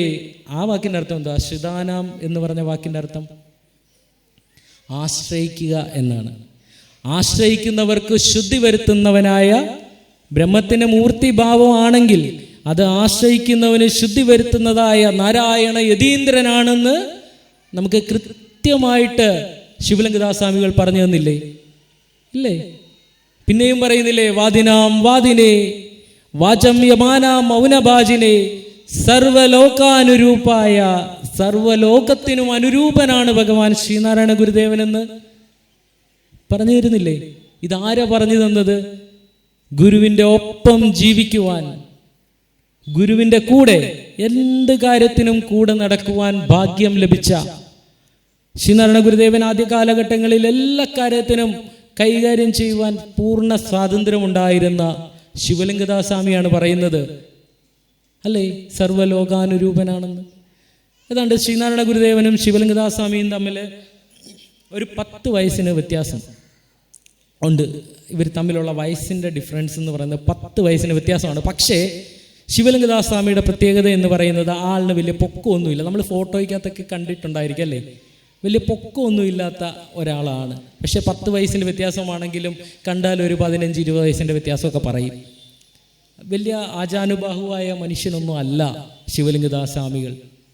പക്ഷേ ശിവലിംഗദാസ്വാമികളുടെ ബുദ്ധിയുടെയും ഭക്തിയുടെയും അല്ലെങ്കിൽ ശിവലിംഗദാസ്വാമിയുടെ അറിവിൻ്റെയും കാര്യത്തിൽ അജാനബാഹുവായ മനുഷ്യൻ തന്നെയാണ് എന്ന് നമുക്ക് ഈ ഒരൊറ്റ കൃതിയിലൂടെ നമുക്ക് മനസ്സിലാവും, അല്ലേ? ഗുരുശക്കം എന്ന ഒരൊറ്റ കൃതിയിലൂടെ നമുക്ക് മനസ്സിലാവും. പക്ഷേ ആള് കാണാൻ ചെറുതാണ്. അങ്ങനെ അരുവിപ്പുറത്ത് ഗുരുദേവൻ ശിവപ്രതിഷ്ഠയൊക്കെ നടത്തിയതിന് ശേഷം അവിടെ വിശ്രമിക്കുന്ന സമയത്താണ് നമ്മുടെ ചിദംബരം കേട്ടിട്ടുണ്ടോ? ചിദംബരത്ത് ഉത്സവം നടക്കുകയാണ്. ശിവലിംഗദാസ്വാമികളുടെ കൂട്ടുകാരൊക്കെ ചിദംബരത്ത് പോകുന്നുണ്ട്. അപ്പോൾ 2-3 ദിവസം മുന്നേ കൂട്ടുകാരൊക്കെ ശിവലിംഗദാസ്വാമീനെ വന്ന് കണ്ടിട്ട് പറയുന്നുണ്ട്, എടാ ഞങ്ങൾ ചിദംബരത്ത് പോകുന്നുണ്ട്, നീ വരുന്നുണ്ടോ എന്നൊക്കെ ചോദിക്കുന്നുണ്ട്. വീട്ടിൽ നിന്ന് ആളെ അടിച്ച് പുറത്താക്കി ശ്രീനാരായണ ഗുരുദേവൻ്റെ കൂടെ അരുവിപ്പുറത്ത് താമസിക്കുന്ന സമയം ഒന്ന് ഓർത്തോണം. ഗുരുവിൻ്റെ കൂടെ കൂടിയത് കൊണ്ട് വീട്ടിൽ നിന്ന് അടിച്ച് പുറത്താക്കി. അപ്പം ഗുരുവിൻ്റെ കൂടെയാണ് ആൾ താമസിച്ചുകൊണ്ടിരിക്കുന്നത് ശിവലിംഗദാസ്വാമികൾ. അങ്ങനെ ശിവലിംഗദാസ്വാമികൾ ഗുരുവിൻ്റെ കൂടെ താമസിക്കുന്ന സന്ദർഭത്തിലാണ് അരുവിപ്പുറത്തെ അവിടുത്തെ പർണശാലയിൽ താമസിക്കുന്ന സമയത്താണ് ഇങ്ങനെയൊരു ആഗ്രഹം മനസ്സിൽ കയറുന്നത്. അപ്പം കുറേയൊക്കെ ഇങ്ങനെ കഴിക്കാനൊക്കെ വന്നിരിക്കുമ്പം ഗുരുവിൻ്റെ അടുക്ക നേരിട്ടൊക്കെ ചെന്ന് പറയാനുള്ള പല പ്രശ്നങ്ങളൊക്കെ ഉണ്ടല്ലോ. ഗുരു അങ്ങനെയാണല്ലോ. എപ്പോഴും ഗുരുവിൻ്റെ അടുക്കൽ ആൾക്കാരും ഗുരുവിനെ സന്ദർശിക്കാൻ ഭക്തരും ഒക്കെ സന്യസ്തരായിട്ടുള്ള ശിഷ്യരും ഒക്കെ ഉണ്ട് ഗുരുവിൻ്റെ അടുക്കൽ. അപ്പം ഗുരുവിൻ്റെ അടുക്ക വന്നിട്ട് ഇത് പറയാൻ ഭൈരവൻ ശാന്തി സ്വാമി അടക്കമുള്ള ആളുകളുണ്ട്.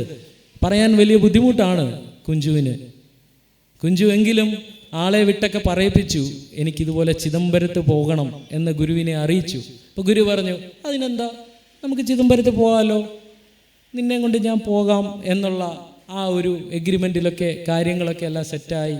അങ്ങനെ 1-2 ദിവസം കഴിഞ്ഞു. ശരിക്കും ചിദംബരത്ത് അന്നാണ് ഉത്സവം നടക്കുക. ആ ഉത്സവം നടക്കുന്ന അന്ന് രാവിലെ ഗുരുപൂജ കഴിക്കാൻ അവിടെ എല്ലാവരും കൂടെ ഒന്നിച്ചിരുന്ന് ഭക്ഷണം കഴിക്കാൻ, പ്രഭാത ഭക്ഷണം കഴിക്കുവാൻ കുഞ്ചുവിനെ കണ്ടില്ല. അപ്പം ഗുരു ഒരു നേരമല്ലേ ഉള്ളൂ, അന്വേഷിച്ചില്ല. ഉച്ചയ്ക്കത്തെ ഗുരുപൂജ ഭക്ഷണം വിളമ്പി വെച്ചപ്പോഴും കുഞ്ചുവിനെ കണ്ടില്ല. അപ്പം ഗുരു കാര്യം തിരക്കി അടുത്തിരുന്നവരുടെ ചോദിച്ചു, കുഞ്ചു എന്തിയെ? കുഞ്ചുവിനെ കാണുന്നില്ലല്ലോ, ഭക്ഷണം കഴിക്കാൻ കുഞ്ചു ഇല്ലല്ലോ, എന്തിയെന്ന് ചോദിച്ചപ്പോഴാണ് ഭൈരവൻ ശാന്തി സ്വാമി അടക്കമുള്ള ആളുകൾ പറയുന്നത്, കുഞ്ചു ചെറിയ പിണക്കത്തിലാണ് സ്വാമി. അപ്പോൾ സ്വാമി ചോദിക്കുന്നു, അതെന്തിനാ പിണക്കം? പറഞ്ഞു, സ്വാമി ചിദംബരത്ത് കൊണ്ടുപോകാമെന്ന് പറഞ്ഞില്ലേ?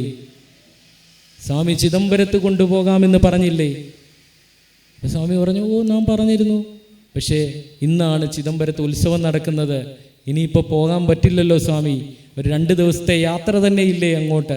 അപ്പം അതുകൊണ്ട് കുഞ്ചു ഭയങ്കര പിണക്കത്തിലാണ്. കുഞ്ചുവിനെ വിളിച്ചിട്ട് വരാൻ പറഞ്ഞു. അപ്പോൾ കുഞ്ചുവിനെ ചെന്ന് വിളിച്ചിട്ട് വരുന്നു. അപ്പം നമുക്കറിയാമല്ലോ, നമ്മളൊക്കെ വീട്ടിൽ ഒരു സിനിമയ്ക്ക് പോകണം എന്നൊക്കെ പറയുമ്പോൾ, വീട്ടുകാർ പോകണ്ടെന്നൊക്കെ പറയുമ്പോൾ നമ്മളൊക്കെ എടുക്കുന്ന ഒരു ആക്ഷൻ നമ്മളൊന്ന് ആലോചിച്ചാൽ മാത്രം മതി. കുഞ്ചു അങ്ങനെ പിണങ്ങി ഗുരുവിൻ്റെ അടുക്ക വരുന്നു. ഗുരുവിനോടൊക്കെ കാര്യങ്ങളൊക്കെ ചോദിക്കുമ്പം ഗുരു പറഞ്ഞു, നാമല്ലേ കുഞ്ചു നിന്നെ കൊണ്ടുപോകാമെന്ന് പറഞ്ഞത്, ഞാൻ തീർച്ചയായിട്ടും നിന്നെ കൊണ്ടുപോകാമെന്ന് പറയുമ്പോൾ ഇനി എങ്ങനെ സാധിക്കും എന്നൊരു ചോദ്യം തിരിച്ചു ചോദിക്കുന്നുണ്ട് കുഞ്ചു ഗുരുവിൻ്റെ അടുക്കലെ. ഇന്നാണ് അവിടെ ഉത്സവം. ഇനി നമ്മൾ ഈ നെയ്യാറ്റിൻകരയിൽ നിന്ന് അരുവിപ്പുറത്ത് നിന്ന് വള്ളമൊക്കെ പിടിച്ച് അടുത്ത സ്ഥലത്ത് ചെന്ന് അവിടുന്ന് അടുത്ത വണ്ടി, അന്ന് ഈ പറഞ്ഞ പോലെ വന്ദേ ഭാരതോ ഈ പറയുന്ന സാധനങ്ങളൊന്നുമില്ല. കഷ്ടപ്പെട്ട് തന്നെ പോകണം, ഇല്ലേ? പലരും ഗുരുവിനെ കാണാൻ കഷ്ടപ്പെട്ട് വന്ന കഥകൾ നമുക്ക് കൃത്യമായിട്ടറിയാം. തലശ്ശേരിയിൽ നിന്നൊക്കെ വരദൂർക്കാണിയിൽ കുഞ്ഞിക്കണ്ണനൊക്കെ തലശ്ശേരിയിലെ ക്ഷേത്ര നിർമ്മാണവുമായിട്ട് ബന്ധപ്പെട്ട് വരുന്ന കഥകൾ, അവിടെ നിന്ന് യാത്ര ചെയ്തു വരുന്ന കഥകളൊക്കെ നമുക്കറിയാവുന്നവരാണ്. അങ്ങനെ ഇത് നടക്കില്ല എന്നുള്ള പൂർണ്ണ ബോധ്യമായപ്പോഴാണ് കുഞ്ചു ഇത്രയും സ്ട്രൈക്ക് എടുത്തത് കേട്ടോ. അങ്ങനെ കുഞ്ചുവിനെ ചേർത്ത് പിടിക്കുന്നുണ്ട് ശ്രീനാരായണ ഗുരുദേവൻ. കുഞ്ചു കണ്ണ് തുറക്കുമ്പോൾ നല്ല ആനച്ചൂരിൻ്റെ മണമാണ്. നിറയെ ആനകളുള്ള ഉത്സവപ്പറമ്പിൽ നമ്മൾ പോകുമ്പോൾ നമുക്ക് കിട്ടുന്ന മണമില്ലേ, ഇത് ശിവലിംഗദാസ്വാമികൾ തന്നെ രേഖപ്പെടുത്തിയിട്ടുള്ള കാര്യമാണ് കേട്ടോ. ഞാൻ ഈ പറയുന്ന ബാലരമയ്ക്കകത്ത് വായിച്ചിട്ട് പറയുന്ന കഥയല്ല, ശിവലിംഗദാസ്വാമികൾ എഴുതി വെച്ചിട്ടുള്ള ചരിത്രമാണ്.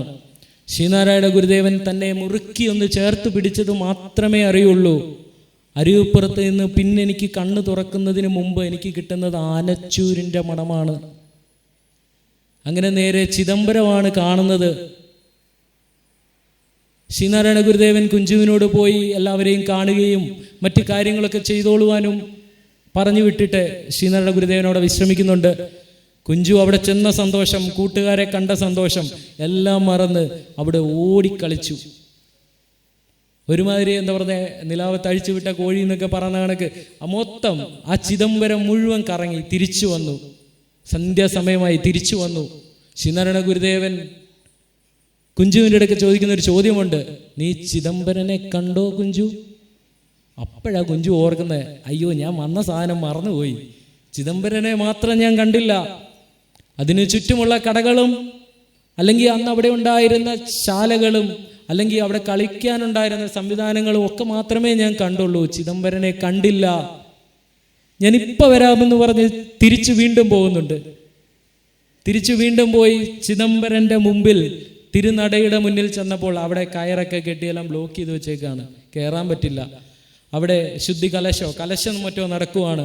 ഇനിയും രാത്രിയിലേ ഉള്ളൂ നട തുറക്കുകയുള്ളൂ, ആറാട്ടൊക്കെ വരുന്ന സമയത്ത് മാത്രമേ നട തുറക്കുകയുള്ളൂ, കാണാൻ പറ്റില്ല. കുഞ്ചുവിന് ആകപ്പാടെ വിഷമമായി. തിരിച്ച് ചെറിയ വിഷമത്തോടുകൂടി ഭഗവാൻ ശ്രീനാരായണ ഗുരുദേവ തൃപാദങ്ങളുടെ മുന്നിൽ വന്ന് നിൽക്കുന്ന ഒരു കുഞ്ചുണ്ട്. ആ കുഞ്ചുവിൻ്റെ അടുക്കൽ നീ ചിദംബരനെ കണ്ടോ കുഞ്ചു എന്ന് രണ്ടാമത് ചോദിക്കുമ്പോൾ ആ വിങ്ങിപ്പൊട്ടുന്ന കുഞ്ചുവിൻ്റെ കണ്ണിൽ നിന്നും കണ്ണുനീർ ധാരധാരയായിട്ട് വരുന്നു. അത് കണ്ട ശ്രീനാരായണ ഗുരുദേവൻ കുഞ്ചുവിന് ഒരു കൃതി എഴുതി കൊടുത്തു. കൃത്യമായിട്ട് നമ്മൾ ചൊല്ലാറുണ്ട് ചിദംബരാഷ്ടകം അല്ലേ?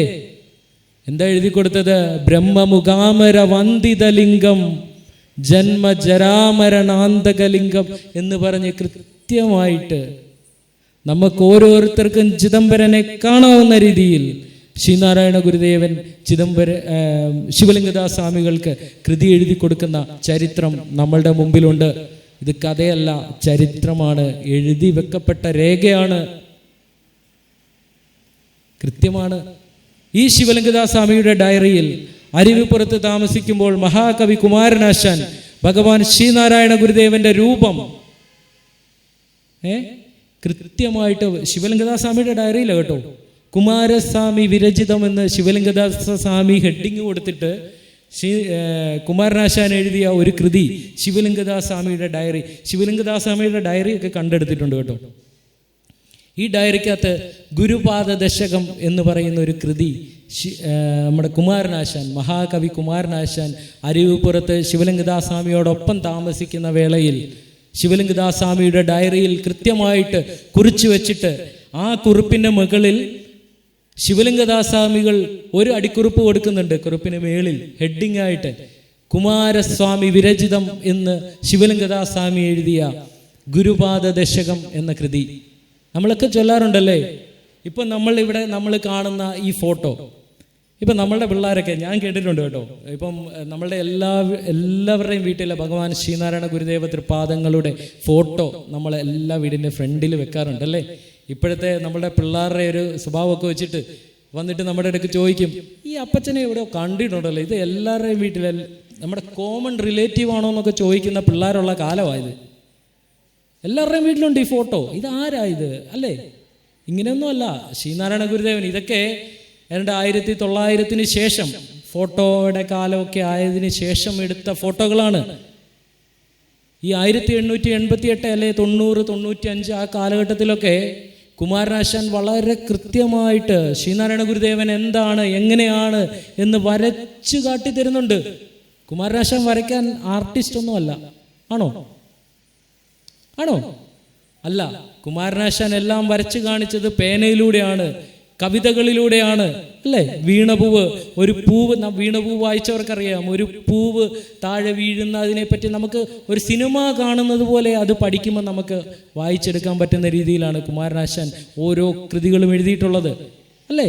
ആ കുമാരനാശാൻ ഗുരുപാദ ദശകം എന്ന കൃതി അരുവിപ്പുറത്ത് വെച്ച് ശിവലിംഗദാസ് സ്വാമിയുടെ ഡയറിയിൽ കുറിക്കുമ്പോൾ അതിൻ്റെ ആദ്യ ലൈനിൽ കൃത്യമായിട്ട് ഇങ്ങനെ പറയുന്നുണ്ട്: പ്രീതിക്കാളാകിൽ ഓരാതകില മഹിമയും ഭൂതിയും നൽകുമേതോ ചൈതന്യം പൂണ്ടും അപ്രീതിയിൽ അപജയമുണ്ടാക്കിയും നിൽക്കയാലോ ഏതിനും മൂലമല്ലോ ഗുരുകൃപ, അതിനാൽ ഭുക്തിയും മുക്തിയും മേൽ പ്രാപിപ്പാനോർത്ത് സന്തതം ഞാൻ തൊഴുന്നേൻ എന്ന് കൃത്യമായിട്ട് എഴുതി വെക്കുന്നുണ്ടല്ലേ. പ്രീതിക്കാളാവണം.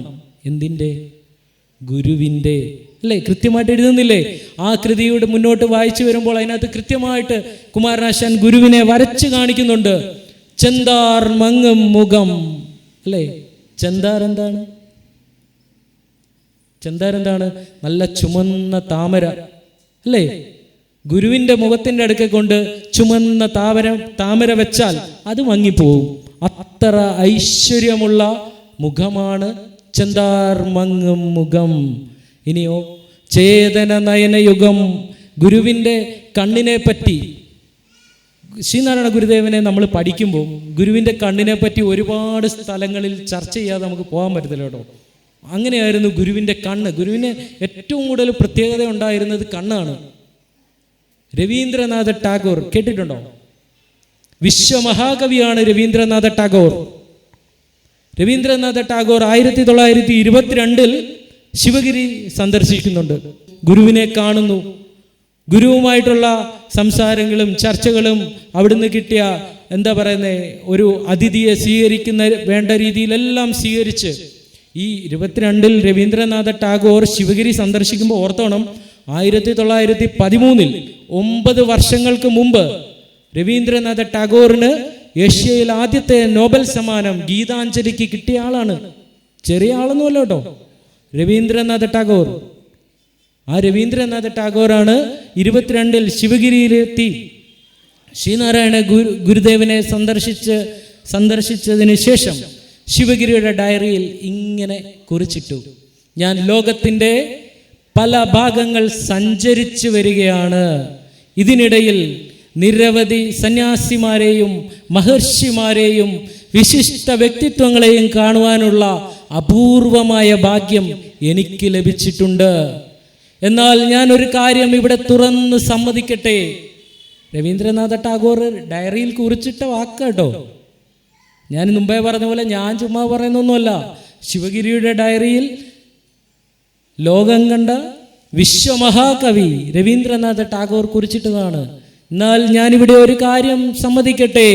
മലയാളത്തിലെ ശ്രീനാരായണ ഗുരുവിനേക്കാൾ, അവിടെ കൊണ്ടൊന്ന് നിർത്തി കുത്തിട്ടു, മലയാളത്തിലെ ശ്രീനാരായണ ഗുരുവിനേക്കാൾ വേണ്ട, ഗുരുവിനോട് തുല്യനായ ഒരാളെ പോലും കാണുവാൻ എനിക്ക് സാധിച്ചിട്ടില്ല.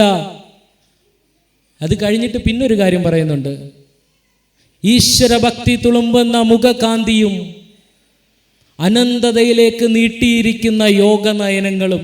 ഞാൻ അത് പറയാനാണ് ഇത്രയും പറഞ്ഞത് കേട്ടോ. രവീന്ദ്രനാഥ ടാഗോർ ശിവഗിരിയിൽ വന്ന് കുറിച്ചിട്ട കുറിപ്പിനകത്തെ ഒരു ലൈനാണത്. അനന്തതയിലേക്ക് നീട്ടിയിരിക്കുന്ന യോഗനയനങ്ങൾ കുറിച്ചതാണ്. രവീന്ദ്രനാഥ ടാഗോറിനെ പോലെ ഒരാൾക്ക് ശ്രീനാരായണ ഗുരുദേവനെ ആകർഷിക്കണമെങ്കിൽ ഒന്ന് ആലോചിച്ച് ആ കണ്ണിൻ്റെ ഒരു മാഹാത്മ്യം. ആ കണ്ണിനെയാണ് കുമാരനാശാൻ വർഷങ്ങൾക്ക് മുമ്പ്, ഇത് 1922 കേട്ടോ, പ്രായം വന്ന സമയത്ത് ഏതാണ്ട് ഒരു 65-28 മഹാസമാധി എന്ന് പറയുമ്പോൾ 22 ആകുമ്പോൾ 6 വർഷം മുന്നേ, ഒരു 66 വയസ്സുള്ളപ്പോഴത്തെ കണ്ണിനെയാണ് രവീന്ദ്രനാഥ ടാഗോർ പറഞ്ഞത്. എന്നാൽ കുമാരനാശാൻ പറഞ്ഞതോ 32 വയസ്സുള്ളപ്പം അരിവുപ്പുറത്ത് ശിവപ്രതിഷ്ഠ നടത്തിയ ശ്രീനാരായണ ഗുരുദേവന്റെ കണ്ണുണ്ട്. ആ കണ്ണിനെയാണ് പറഞ്ഞത് കുമാരനാശാൻ. നമ്മളിത് മനസ്സിലാക്കണം. വർഷങ്ങളുടെ വ്യത്യാസമുണ്ട്. 65 വയസ്സുള്ളപ്പോൾ രവീന്ദ്രനാഥ ടാഗോർ ആ കണ്ണിനെ കുറിച്ചിട്ടെങ്കിൽ ഇവിടെ 32-33 വയസ്സുള്ള ശ്രീനാരായണ ഗുരുദേവന്റെ കണ്ണിനെയാണ് ഗുരുപാദ ദശകത്തിൽ കൃത്യമായിട്ട് കുമാരനാശാൻ പറഞ്ഞത്: ചെന്താർ മങ്ങും മുഖം, ചേതന നയനയുഗം, ചാരു നെറ്റിത്തടം, നൽപൊന്താരിൽ കാന്തി പൊങ്ങും പ്രഭയോട് പുരുമാളി ആളുന്ന പൂമൈ, ദേഹം മൊത്തം സ്വർണവർണ്ണ നിറമുള്ള രോമങ്ങൾ. ഇനി അടുത്തതോ, ചന്തത്തിൽ ജാനുവോളം വരും അരിയ കരാബ്ജങ്ങളും. ജാനു എന്താണ്? മുട്ട്, കാലിൻ്റെ മുട്ടാണ് ജാനു. ഗുരുവിൻ്റെ കൈ നിവർത്ത് താപ്പോട്ടിട്ടാൽ മുട്ടിനെ കഴിഞ്ഞുകൊണ്ടെന്നാണ് പറയുന്നത്. ചന്തത്തിൽ ജാനുവോളം വരും അരിയ കരാബ്ജങ്ങളും. കഴിഞ്ഞ ദിവസം ഒരു പ്രഭാഷണത്തിന് പോയപ്പോൾ ആ സാറ് വെല്ലുവിളിച്ച പോലെ ഇവിടെ ആർക്കെങ്കിലും ഒരാൾക്കുണ്ടെങ്കിൽ ഞാൻ ഈ പരിപാടി ഇവിടെ നിർത്താമെന്ന് പറയുന്നത് പോലെ ഒന്ന് ആലോചിച്ചേ, നമ്മളെ കൊണ്ട് പറ്റുമോ? നമുക്കുണ്ടോ?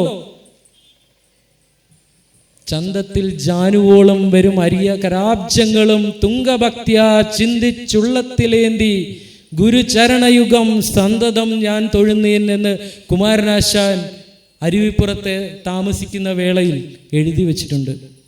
ഈ കുമാരനാശാൻ തന്നെ അരുവിപ്പുറത്ത് താമസിക്കുന്ന വേളയിൽ കുമാരനാശാൻ ഇഷ്ടം പോലെ കവിത എഴുതിയായിട്ട് നമുക്കറിയല്ലേ. ഗുരുദേവൻ എഴുതിയ പോലെ സ്തോത്രകൃതികളും കുമാരനാശാൻ എഴുതിയിട്ടുണ്ട്. കുമാരനാശാൻ എഴുതിയ സ്തോത്രകൃതികളിൽ പ്രധാനപ്പെട്ട ഒന്നാണ് ശാങ്കര ശതകം. പിന്നുണ്ട് സുബ്രഹ്മണ്യ ശതകമുണ്ട്, ഭക്തവിലാപമുണ്ട്. ഈ 3 നമുക്കൊന്ന് എടുക്കാം. ഈ ഭക്തവിലാപം എന്ന് പറയുന്ന കൃതി 64 ശ്ലോകങ്ങളാണുള്ളത് ഭക്തവിലാപത്തിന്. ഈ ഭക്തവിലാപത്തിൻ്റെ 64 ശ്ലോകങ്ങൾ സുബ്രഹ്മണ്യനെ സ്തുതിച്ചുകൊണ്ടുള്ള ശ്ലോകങ്ങളാണ്. ഇതിൻ്റെ 1-ാമത്തെ ശ്ലോകത്തിൽ ഞാനിവിടെ ആദ്യം ചൊല്ലിയ അതാണ് കുമാരനാശാൻ കുറിച്ചിട്ടത്. അണകവിയുന്നഴലാഴിയാഴുമെന്നിൽ പ്രണയമുദിച്ചു കവിഞ്ഞു പാരവശ്യാൽ അണികരമേകി അണഞ്ഞിടുന്ന നാരായണ ഗുരുനായകൻ എൻ്റെ ദൈവമല്ലോ എന്നാ പറഞ്ഞത്. നമ്മൾ കേട്ടിട്ടുള്ള നാരായണ ഗുരുദേവൻ ആരാണ്? സാമൂഹിക പരിഷ്കർത്താവ്, വിപ്ലവകാരി അല്ലേ? നാരായണ ഗുരുനായകൻ എൻ്റെ ദൈവമല്ലോ എന്ന് കുമാരനാശാൻ പറഞ്ഞു. അത് കുമാരനാശാന് പറയാൻ പറ്റും കേട്ടോ. ഈ മുമ്പേ ശിവലിംഗദാസ് സ്വാമിയുടെ കാര്യം പറഞ്ഞതുപോലെ തന്നെ ഗുരുവിൻ്റെ തണലിൽ കുമാരനാശാൻ തന്നെ പറയുന്ന ഒരു വാക്കുണ്ട്. ഞാൻ എന്ന വെള്ളത്തുള്ളി ചെന്ന് പതിച്ചത് താമരയിതളാവുന്ന ഗുരുവിൻ്റെ മടിത്തട്ടിലായതുകൊണ്ടാണ് എനിക്കിങ്ങനെ ആവാൻ സാധിച്ചത്. മഹാകാവ്യം എഴുതാതെ മഹാകവിയായ കുമാരനാശാൻ പറഞ്ഞതാണ്. SNDP യോഗത്തിൻ്റെ ആദ്യ ജനറൽ സെക്രട്ടറി ആയ കുമാരനാശാൻ പറഞ്ഞതാണ്.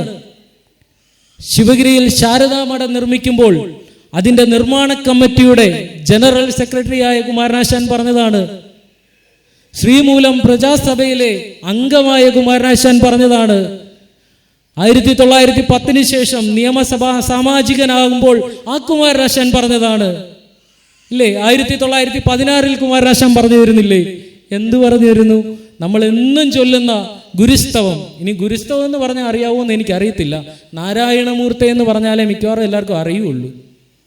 ആണ് ഗുരു എന്ന തലക്കെട്ടിൽ കുമാരനാശാൻ രചിച്ച കൃതിയാണ് ഇപ്പം ഗുരുസ്തവം എന്ന പേരിൽ അറിയപ്പെടുന്നത്.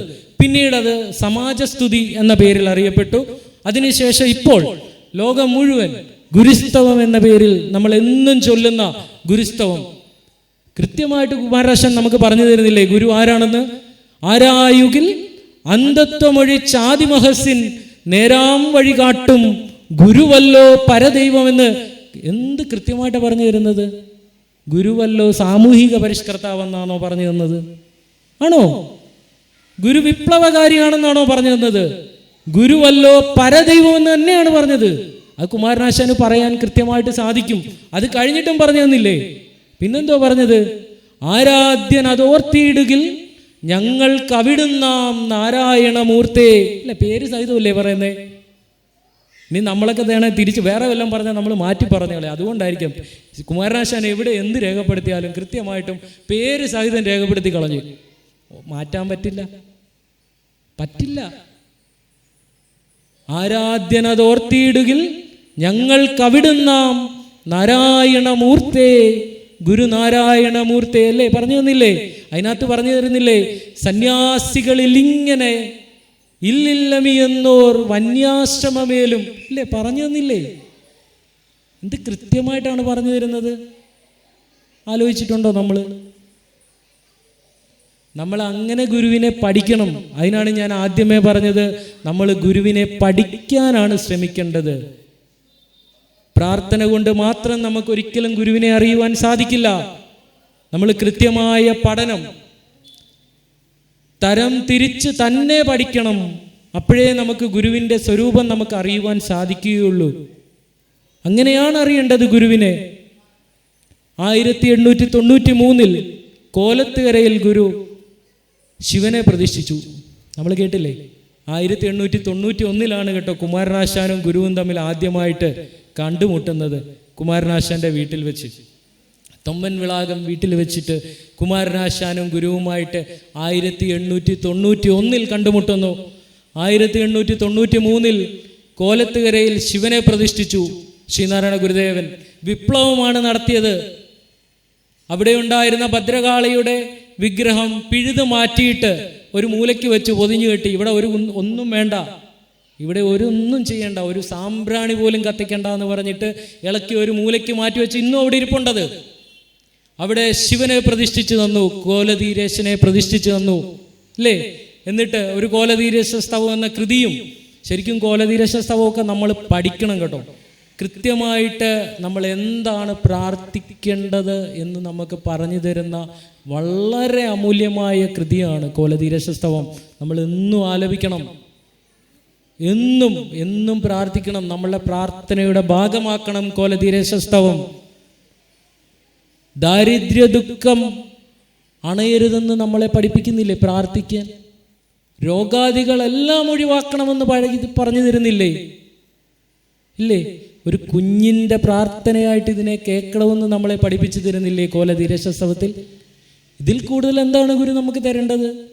നമ്മളുടെയൊക്കെ വിചാരം എന്നാ, നമ്മളൊക്കെ പ്രാർത്ഥനയൊക്കെ നടത്തി അല്ലെ പ്രാർത്ഥിച്ചൊക്കെ കഴിയുമ്പോഴത്തേനും നമ്മൾ വീട്ടിൽ ചെല്ലുമ്പോഴത്തേനും നമുക്ക് എല്ലാം ഇങ്ങനെ നൂലയിൽ ഇങ്ങനെ കെട്ടി നമ്മുടെ വീട്ടിൽ നമ്മുടെ സിറ്റ് ഔട്ടിൻ്റെ അവിടെ 2 കെട്ട് നോട്ട് കൊണ്ടിടുമെന്നാണോ വിചാരിച്ചത്? ഒരിക്കലും അല്ല കേട്ടോ, അങ്ങനെയൊന്നും വിചാരിക്കരുത്. അങ്ങനെയൊന്നും അല്ല.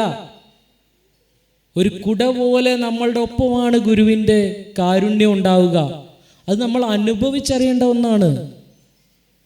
നമുക്ക് കൃത്യമായി അനുഭവിച്ചറിയേണ്ട ഒന്നാണ്. കുട പോലെയാണ് മഹാഗുരുവിൻ്റെ കാരുണ്യം നമ്മുടെ കൂടെ ഉണ്ടാവുന്നതെന്ന് നമ്മൾ അനുഭവിച്ചറിയണം. ഞാൻ പറഞ്ഞു വന്നത് 1893 കോലത്തുകരയിൽ ഭഗവാൻ ശ്രീനാരായണ ഗുരുദേവൻ ശിവനെ പ്രതിഷ്ഠിച്ചു തന്നു. ശിവനെ പ്രതിഷ്ഠിച്ചതിന് ശേഷം ഗുരു അവിടെ നിരന്തരമായിട്ട് വിശ്രമിക്കുന്ന ഒരു സ്ഥലമായിരുന്നു കോലത്തുകര. തിരുവനന്തപുരത്തേക്കുള്ള യാത്രാവേളയിലും വർക്കലയിൽ നിന്ന് അങ്ങോട്ടും ഇങ്ങോട്ടും ഒക്കെയുള്ള യാത്രാവേളകളിൽ ശ്രീനാരായണ ഗുരുദേവൻ്റെ ഒരു ഹൾട്ട് എന്ന് നമുക്ക് വേണമെങ്കിൽ പറയാം. ഗുരു എപ്പോൾ അവിടെ പോയാലും അരുവിപ്പുറത്ത് കോലത്തുകരയിൽ വിശ്രമിക്കുന്ന, അരുവിപ്പുറത്ത് നിന്നുള്ള സഞ്ചാരവേളയിലും ഒക്കെ ഗുരു വിശ്രമിക്കുന്ന ഒരു സ്ഥലമായിരുന്നു കോലത്തുകര.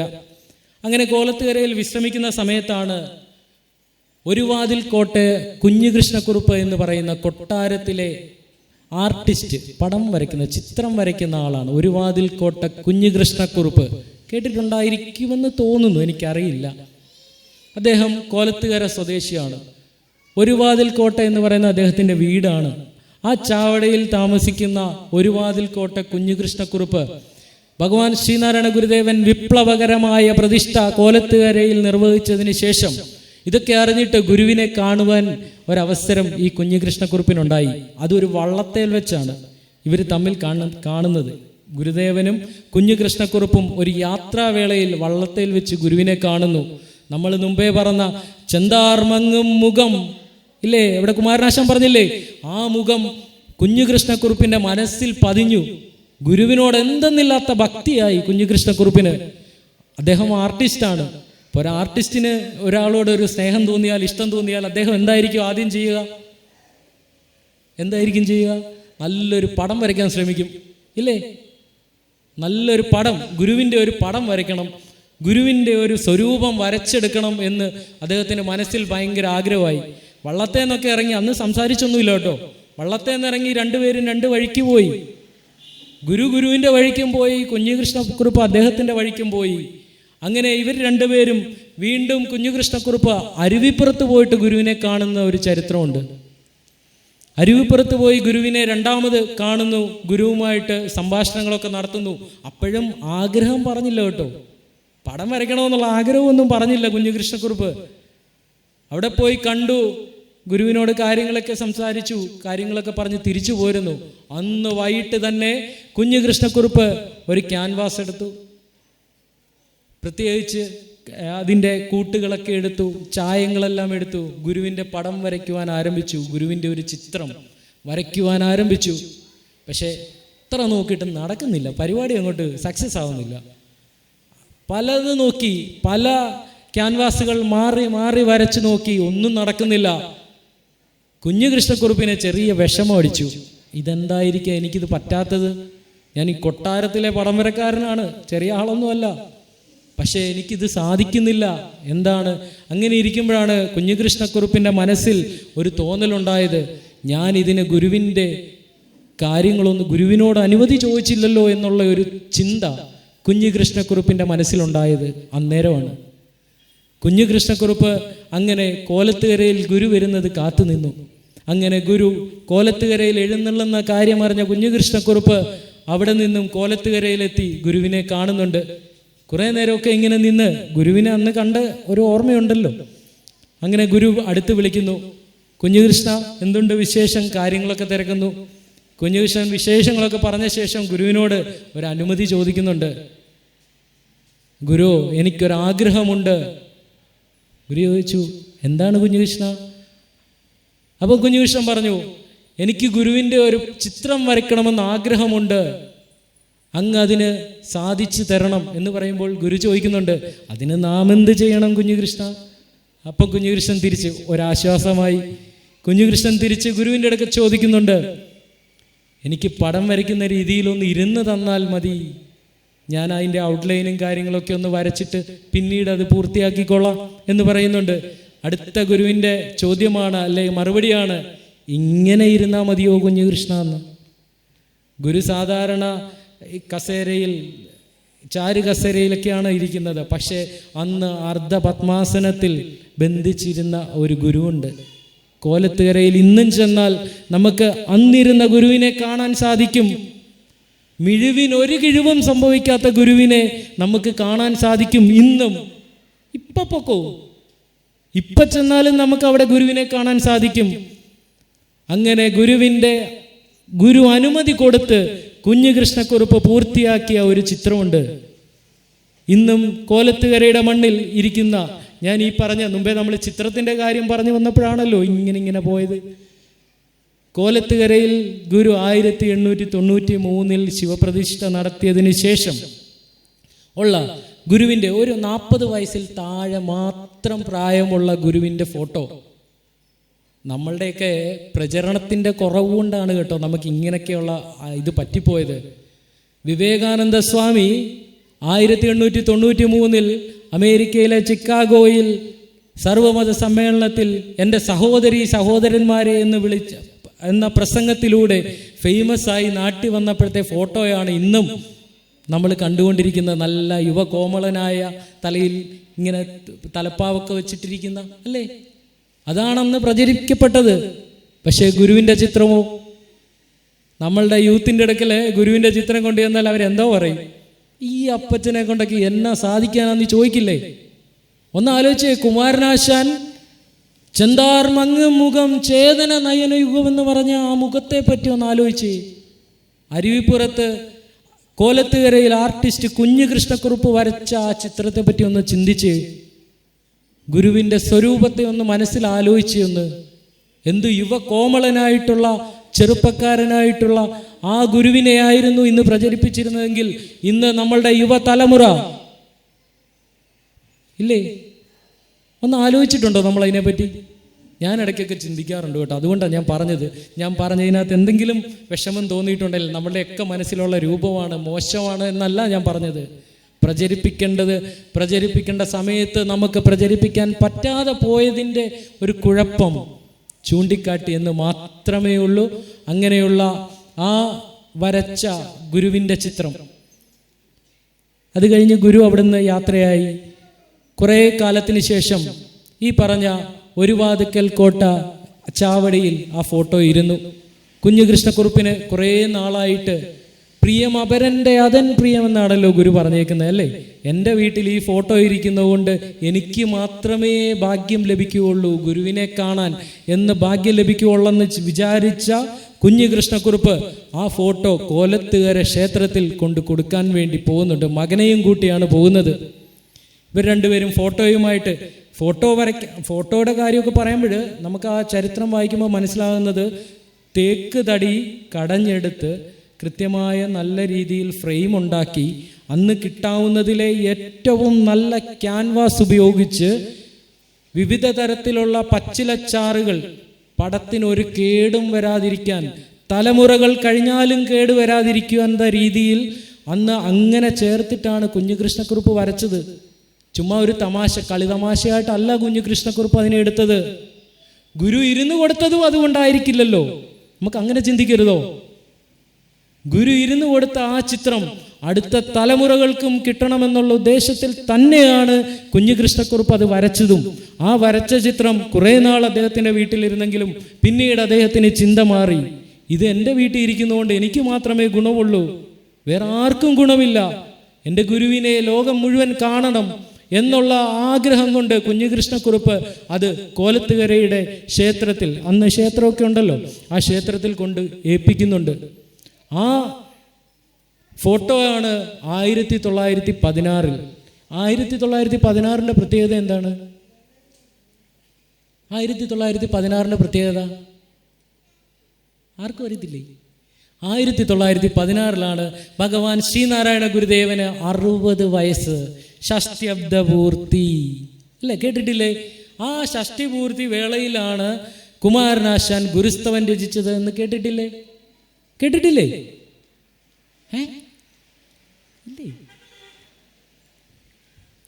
എന്നാൽ അങ്ങനെയൊക്കെ ഉണ്ട് കേട്ടോ. 1916 ഗുരുവിന് 60 വയസ്സ്, 60ാം തിരുനാൾ. ലോകം മുഴുവൻ മാമാങ്കത്തെ ജയിച്ച മഹോത്സവമായിട്ട് കേരളക്കര മുഴുവൻ കൊണ്ടാടിയ വലിയ ആഘോഷങ്ങൾ നടന്ന ഒരു വർഷമാണ് 1916 സെപ്റ്റംബർ 11. ഈ സെപ്റ്റംബർ 11 2 കാര്യങ്ങൾ നടന്നു. രണ്ടൊന്നുമല്ല, ഒരുപാട് കാര്യങ്ങൾ നടന്നെങ്കിലും പ്രധാനമായിട്ട് 2 കാര്യങ്ങൾ നടന്നു ഗുരുവുമായിട്ട് ബന്ധപ്പെട്ടിട്ട്. ഇത് രണ്ടും നടന്നത് കോലത്തുകരയിൽ വെച്ച് തന്നെയാണെന്നുള്ളതും അത്ഭുതമാണ്. ഈ കോലത്തുകരയുടെ മണ്ണിൽ ശ്രീനാരായണ ഗുരുദേവ തൃപ്പാദങ്ങളുടെ കുഞ്ഞുകൃഷ്ണക്കുറുപ്പ് വരച്ച ഫോട്ടോ മഹാകവി കുമാരനാശാൻ കോലത്തുകരയുടെ മണ്ണിൽ ക്ഷേത്രവിധാനത്തിൽ പ്രതിഷ്ഠ നടത്തി. ഗുരുവിൻ്റെ ഫോട്ടോ 1916 അല്ലേ? ഗുരു മഹാസമാധിയാവുന്നത് എന്നാണ് 1928 അല്ലെ? ഇപ്പൊ ഇവരെ ഓർക്കുന്നുണ്ട്, ഈ ചെറുക്കനെ കൊണ്ട് തോറ്റി ചുമ്മാ വർഷം പറഞ്ഞ് അല്ലേ? അല്ല, നമ്മളിത് മനസ്സിലാക്കാൻ വേണ്ടി ഞാൻ പറയുവാണ്. 1928 മഹാസമാധിയായ ഭഗവാൻ ശ്രീനാരായണ ഗുരുദേവൻ ഈ ലോകത്തിൽ ജീവിച്ചിരിക്കുന്ന 12 വർഷങ്ങൾക്ക് മുമ്പ് കോലത്തുകരയിൽ ശ്രീനാരായണ ഗുരുദേവന്റെ ഫോട്ടോ അല്ലേ? ആ ഫോട്ടോയെക്കുറിച്ചും ഗുരു കമന്റ് പറഞ്ഞിട്ടുണ്ട്. ഞാൻ മുമ്പേ പറഞ്ഞു വന്നതിൻ്റെ ഇടയ്ക്ക് വിട്ടുപോയത് കേട്ടോ. കുഞ്ഞുകൃഷ്ണക്കുറുപ്പ് ഫോട്ടോയുമായിട്ട് ഗുരുവിനെ കാണിക്കാൻ കോലത്തുകരയിലോട്ട് വരുന്നൊരു രംഗമുണ്ട്. മകനെയും കൂട്ടി, ഞാൻ അവിടം വരെ പറഞ്ഞ് ഓർക്കുന്നുണ്ടായിരിക്കും അല്ലേ? മകനെയും കൂട്ടി കോലത്തുകരയിൽ വരുന്നു ഗുരുവിനെ ഫോട്ടോ കാണിക്കാൻ വേണ്ടി. ഗുരുവിനെ ഫോട്ടോ കാണിച്ചു.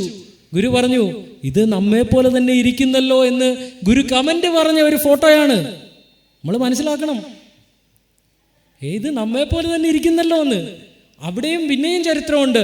ആ ഗുരുവിന് ഇരുന്ന വലതു കാലിൻ്റെ തുടയിൽ ഒരു തുള്ളി മഷി വീണു. ആ ഫോട്ടോയിൽ ചരിത്രമാണ്, എഴുതപ്പെട്ട രേഖയാണ്. മഷി വീണു. അത് എത്ര മായ്ക്കാൻ നോക്കിയിട്ടും ഒരു രക്ഷയിൽ ഇത് മായുന്നില്ല. അതിൻ്റെ മേളിൽ വെള്ളയാണല്ലോ ഉടുത്തിരുന്നത്. വെള്ള ഡ്രസ്സിൻ്റെ വെള്ള കളർ അടിച്ചിട്ടൊന്നും ഇത് മായുന്നില്ല. ഗുരുവിനെ കാണിക്കേണ്ട ദിവസമായി. ഗുരു അവിടെ വരുന്നുണ്ട്. ഗുരുവിൻ്റെ അടുക്ക വന്നിട്ട് കുഞ്ഞുകൃഷ്ണക്കുറുപ്പ് ചെറിയ വിഷമത്തോട് ഫോട്ടോയൊക്കെ കാണിച്ചു, ഇത് നമ്മെ പോലെ തന്നെ ഇരിക്കുന്നല്ലോ എന്ന് ഗുരു പറഞ്ഞു കഴിഞ്ഞിട്ട് കുഞ്ഞുകൃഷ്ണക്കുറുപ്പ് പറയുന്നുണ്ട്, വരച്ചപ്പോൾ അതിൻ്റെ കാലിൽ ഒരു തുള്ളി മഷി വീണത് പോകുന്നില്ല സ്വാമി എന്ന് പറഞ്ഞപ്പോൾ ഗുരു വലത് കാലിൻ്റെ തുട കാണിച്ചു കൊടുത്തിട്ട് പറയുന്നു, അവിടെ എനിക്കൊരു മറുകുണ്ട്. കുഞ്ഞുകൃഷ്ണ എന്ന് പറയുന്ന ചരിത്രം എഴുതപ്പെട്ടതാണ്. ഞാൻ പറയുന്നൊന്നുമല്ല, ഞാൻ ഉണ്ടാക്കിയൊന്നുമല്ല. കോലത്തുകരയുടെ ചരിത്രത്തിലുള്ള ചരിത്രമാണ് ഞാൻ ഈ പറഞ്ഞത്. ആ ഫോട്ടോയാണ് പിന്നീട് 1916 കുമാരനാശാൻ ഗുരുവിൻ്റെ ഷഷ്ടിപൂർത്തി വേളയിൽ സെപ്റ്റംബർ 11 ഞായറാഴ്ച കോലത്തുകരയുടെ മണ്ണിൽ ക്ഷേത്രവിധാനത്തിൽ നേദ്യങ്ങൾ സഹിതം അവിടെ പ്രതിഷ്ഠിച്ചത്. ഗുരു ജീവിച്ചിരിക്കുമ്പോൾ ഇതിനെ കഴിഞ്ഞും വലിയ ഒരു കാര്യം എന്താണെന്ന് വെച്ചാൽ, ഈ പ്രതിഷ്ഠ നടക്കുമ്പോൾ ഗുരു കോലത്തുകരയിൽ ഉണ്ട് താനും. ഗുരു പറഞ്ഞില്ല, കുമാര ഞാൻ സാമൂഹിക പരിഷ്കർത്താവാണ്, നീ എൻ്റെ ഫോട്ടോ ഒന്നും പ്രതിഷ്ഠിക്കണ്ട. ഭിത്തിയെ തൂക്കുവല്ല ചെയ്തത്, ക്ഷേത്രവിധാനത്തിൽ നേദ്യങ്ങളടക്കം നമ്മളിവിടെ എങ്ങനെയാണോ ഒരു വിഗ്രഹം പ്രതിഷ്ഠിക്കുന്നത് ആ രീതിയിൽ കുമാരനാശാൻ പ്രതിഷ്ഠ നടത്തിയതാണ് ഗുരുവിനെ. അതിനുശേഷമുള്ള ഗുരു ഇതുപോലെ ഇരിക്കുന്ന വേദിയിലാണ് കുമാരനാശാൻ ഗുരുസ്തവൻ ചൊല്ലിക്കേൾപ്പിക്കുന്നത്. ആരായുകിൽ അന്ധത്വമൊഴിച്ചാദിമഹസിൻ നേരാം വഴികാട്ടും ഗുരുവല്ലോ പരദൈവം എന്ന് പറഞ്ഞപ്പോൾ ഗുരു എന്താ പറഞ്ഞത്? ഈ കുമാരൻ നീ എന്തൊക്കെയാണ് ഈ പറയുന്നതെന്ന് ചോദിച്ചില്ല ഗുരു. ഇത് വേണ്ടെന്ന് പറഞ്ഞില്ല ഗുരു. നല്ല ചിരിയോടുകൂടി ഇരുന്നത് കേട്ടത് മാത്രമേ ഉള്ളൂ ഗുരു. നമ്മൾ തിരിച്ചറിയണം, നമ്മൾ തിരിച്ചറിഞ്ഞേ മതിയാവൂ. ഇതുവരെ രാഷ്ട്രീയക്കാർ പറഞ്ഞ രീതിയിലുള്ള ഗുരുവൊന്നും അല്ല ഗുരു. ഇങ്ങനെയാണ് ഗുരു ഉണ്ടായിരുന്നത്. ആ പ്രതിഷ്ഠയ്ക്ക്, ആ പ്രാർത്ഥനയ്ക്ക് ശേഷം ഈ കോലത്തുകരയുടെ മണ്ണിൽ അല്ലേ, കോലത്തുകര എന്നൊക്കെ പറയുന്നത് ഗുരുവുമായിട്ട് ബന്ധപ്പെട്ടിട്ടുള്ള ഒരുപാട് കാര്യങ്ങളിൽ ഗുരുവിൻ്റെ ഏറ്റവും കൂടുതൽ ഇടപെടലുകൾ ഉണ്ടായിട്ടുള്ള ഒരു മണ്ണാണ്. ഈ പ്രതിഷ്ഠയൊക്കെ ശേഷം, ഈ 16-നൊക്കെ മുമ്പായിട്ടാണ് കോലത്തുകരയിൽ ശിവനെ പ്രതിഷ്ഠിച്ച ശേഷം അവിടെ ഒരു നെയ്ത്ത് തൊഴിലാക്കിയിട്ടുള്ള ഒരു രാമൻ മുതലാളി ഉണ്ടായിരുന്നു. നെയ്ത്ത് ശാല നടത്തുന്ന ഒരാളാണ്. അത്യാവശ്യം സാമ്പത്തികമായിട്ടൊക്കെ ഉള്ള ഒരാളാണ് രാമൻ മുതലാളി. ഈ രാമൻ മുതലാളി ഗുരുവിനെ വന്ന് കാണുന്നുണ്ട്. ഗുരുവിൻ്റെ ശിഷ്യനാണ് അദ്ദേഹം. ഗൃഹസ്ഥനായിട്ടുള്ള ഗുരുവിൻ്റെ ശിഷ്യനാണ് ഈ രാമൻ മുതലാളി. രാമൻ മുതലാളി വന്ന് ഗുരുവിനെ കണ്ടിട്ട് പറയുന്നുണ്ട്, ഗുരു അങ്ങിവിടെ കോലധീരശനെ പ്രതിഷ്ഠിച്ചു, സംഭവമൊക്കെ നല്ലതാണ്, പക്ഷേ എനിക്ക് ഗുരുവിനെ ഭയങ്കര വിശ്വാസമാണ്, പക്ഷേ ഈ വിഗ്രഹങ്ങളോടൊന്നും എനിക്ക് ഒരു താല്പര്യവുമില്ല സ്വാമി. ഞങ്ങൾക്കും പ്രാർത്ഥിക്കുവാൻ ഒരു പ്രാർത്ഥന എഴുതി തരണം സ്വാമി എന്നുള്ള രാമൻ മുതലാളിയുടെ ആ ഒരു ചോദ്യത്തിന് മുന്നിൽ ഗുരു തിരിച്ച് രാമൻ മുതലാളിയുടെ അടുത്ത് ചോദിക്കുന്നുണ്ട്, രാമന് എഴുതാമോ എന്ന് ചോദിക്കുന്നുണ്ട് ഗുരു. തീർച്ചയായിട്ടും സ്വാമി ഞാൻ എഴുതാം. അങ്ങനെ രാമൻ മുതലാളി എഴുതിയെടുത്ത ഒരു പ്രാർത്ഥന നമ്മൾ എന്നും ചൊല്ലുന്ന ഒരു പ്രാർത്ഥനയാണ്. ആ പ്രാർത്ഥനയുടെ കൂടെ തന്നെ അതിൻ്റെ പേര് തന്നെ അതിനകത്തും പ്രാർത്ഥനയെന്നുണ്ട്. എന്തായിരിക്കും അത്? ഗദ്യപ്രാർത്ഥന. കേട്ടിട്ടുണ്ടോ? നമ്മൾ എന്നും ചൊല്ലുന്നതാണ്. കോലത്തുകരയുടെ മണ്ണിൽ വെച്ച് രചിക്കപ്പെട്ട വിഗ്രഹങ്ങളിൽ ഒന്നും താല്പര്യമില്ലാത്ത ഞങ്ങൾക്ക് ഗുരുവിനെ വിശ്വാസമാണ്, അങ്ങ് ഞങ്ങൾക്കൊരു പ്രാർത്ഥന തരണം എന്ന് പറഞ്ഞ ഭക്തന്റെ അടുക്കൽ എഴുതി കൊടുത്ത ഗദ്യപ്രാർത്ഥന നമ്മൾ ഇന്നും ചൊല്ലുന്നുണ്ട് ഇല്ലേ? കൃത്യമായിട്ട് അതിനകത്ത് പറയുന്നില്ലേ? ഗുരു എന്താണെന്ന് ഗുരു അതിനകത്ത് പറഞ്ഞു തരുന്നില്ലേ? ഇല്ലേ? നാം ശരീരമല്ല അറിവാകുന്നു അല്ലേ? ഞാൻ ആദ്യം പറഞ്ഞ അറിവ് എന്താണെന്നാണ് പറഞ്ഞത്? ഈശ്വരനാണ് അല്ലേ? നാം ശരീരമല്ല. അങ്ങനെ ഒന്ന് കൂട്ടി വായിച്ചു നോക്കി. അറിവാകുന്നു.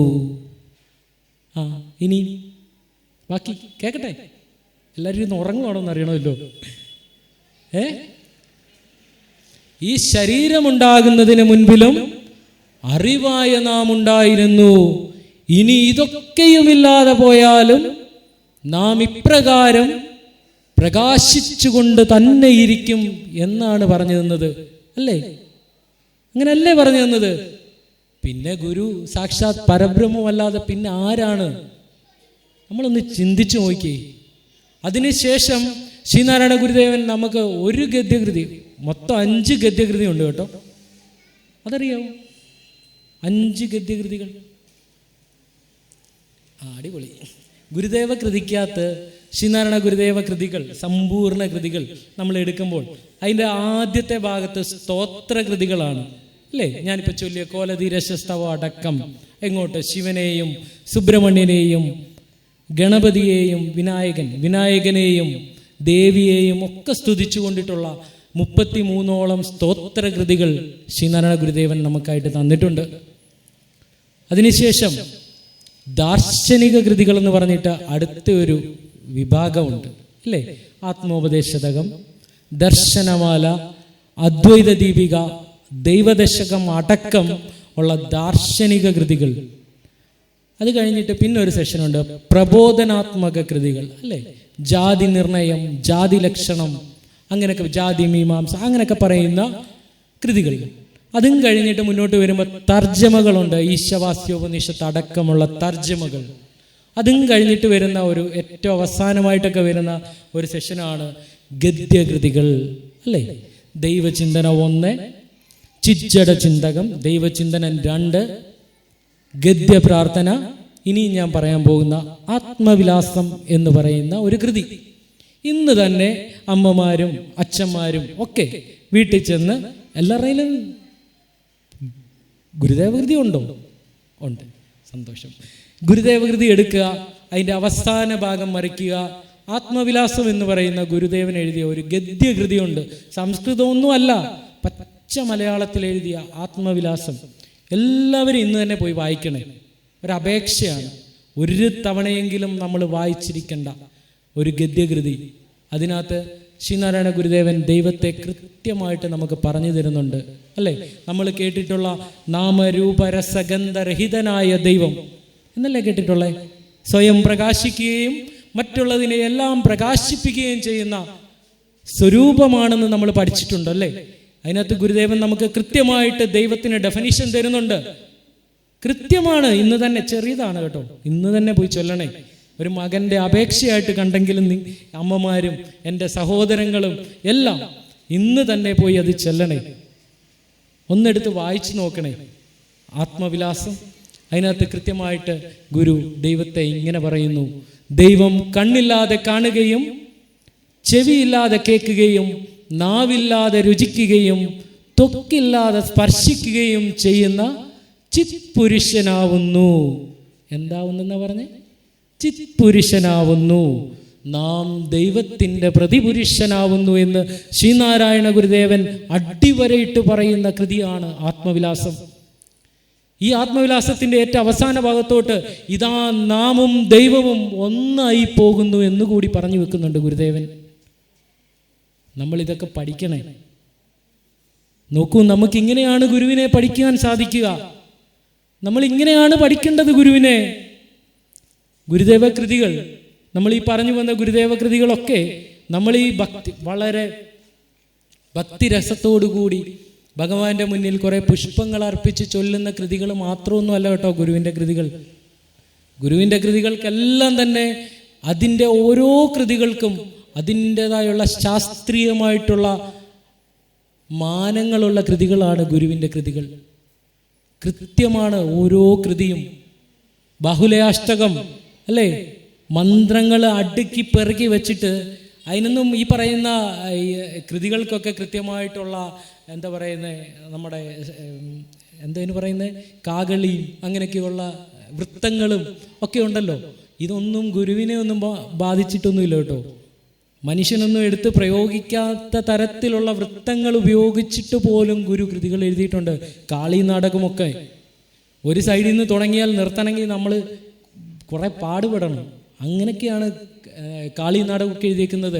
നമോ നാഥ ബിന്ദുവാത്മികേ നാശഹീനി. നമ്മളൊക്കെ ഈ ചൊല്ലുന്ന പോലെ 2 ലൈൻ ദൈവമേ കാത്തുകൊൾകങ്ങ് കൈവിടാതിങ്ങ് ഞങ്ങളെ എന്ന് പറഞ്ഞ് നിർത്തുന്ന പരിപാടിയൊന്നുമില്ല നമ്മുടെ കാളി നാടകത്തിനൊന്നും. ഒരു സൈഡിൽ നിന്ന് തുടങ്ങിയാൽ അങ്ങ് പോയേക്കുക. അങ്ങനെയൊക്കെയാണ് കാളി നാടകം. നമ്മളിതൊക്കെ ചൊല്ലണം. നമ്മളൊക്കെ ചൊല്ലുന്ന ഏറ്റവും എളുപ്പമുള്ള കൃതികൾ അല്ലേ? ശിവപ്രസാദ പഞ്ചകം, പിണ്ടനന്ദി, ഈശവാസ്യോപനിഷത്ത് മലയാളത്തിലോട്ട് തർജ്ജമ ചെയ്ത് വളരെ എളുപ്പമാണ്. ഈശൻ ജഗത്തിലെല്ലാം ആവസിക്കുന്നത് കൊണ്ട് നീ ചരിക്കമുക്തനായി ആശിക്കരുതാരുടെയും ധനം അല്ലേ? ഇതൊക്കെ എളുപ്പമാണ്, വളരെ എളുപ്പമാണ്. നമ്മൾ അതൊക്കെ ചൊല്ലുള്ളൂ. ആത്മോപദേശകം 10 11ാമത്തെ തൊട്ട് നമ്മൾ ചൊല്ലത്തില്ല, 10 അത്രയേ ഉള്ളൂ. ഇങ്ങനെയല്ല, ഗുരുദേവൻ എഴുതിയിട്ടുള്ള ധാരാളം ദേവീ സ്തോത്രങ്ങളൊക്കെ ചൊല്ലണം.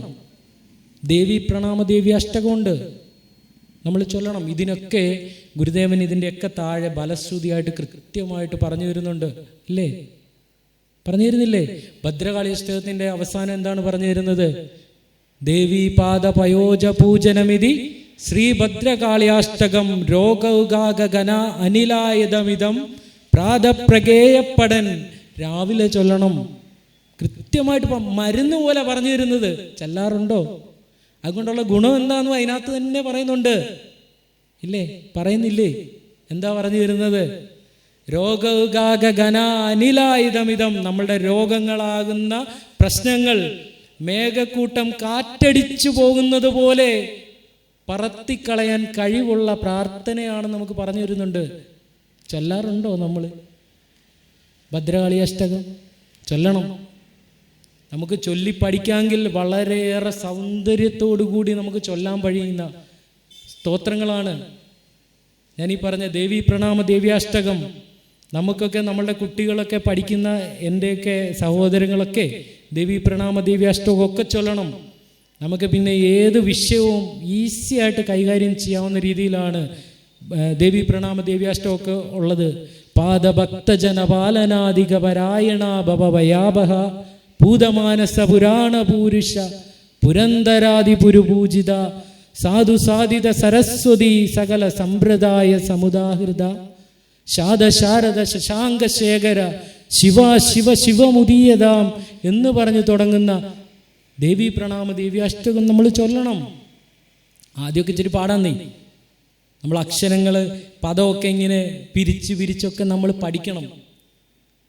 നമ്മൾ ഇതിനൊക്കെ ശ്രമിക്കണം കേട്ടോ. ശ്രമിക്കാതെ ഒരു കാര്യവും നടക്കില്ല അല്ലെ? വിഷ്ണു അഷ്ടകത്തിന്റെ ലാസ്റ്റ് പറയുന്നില്ലേ, വിഷ്ണു അഷ്ടകം ഇതം പുണ്യം യപ്പടേ ഭക്തിതോ നര സർവ എന്തോ പറയുന്നേ, ചൊല്ലാറുണ്ടോ വിഷ്ണു അഷ്ടകം?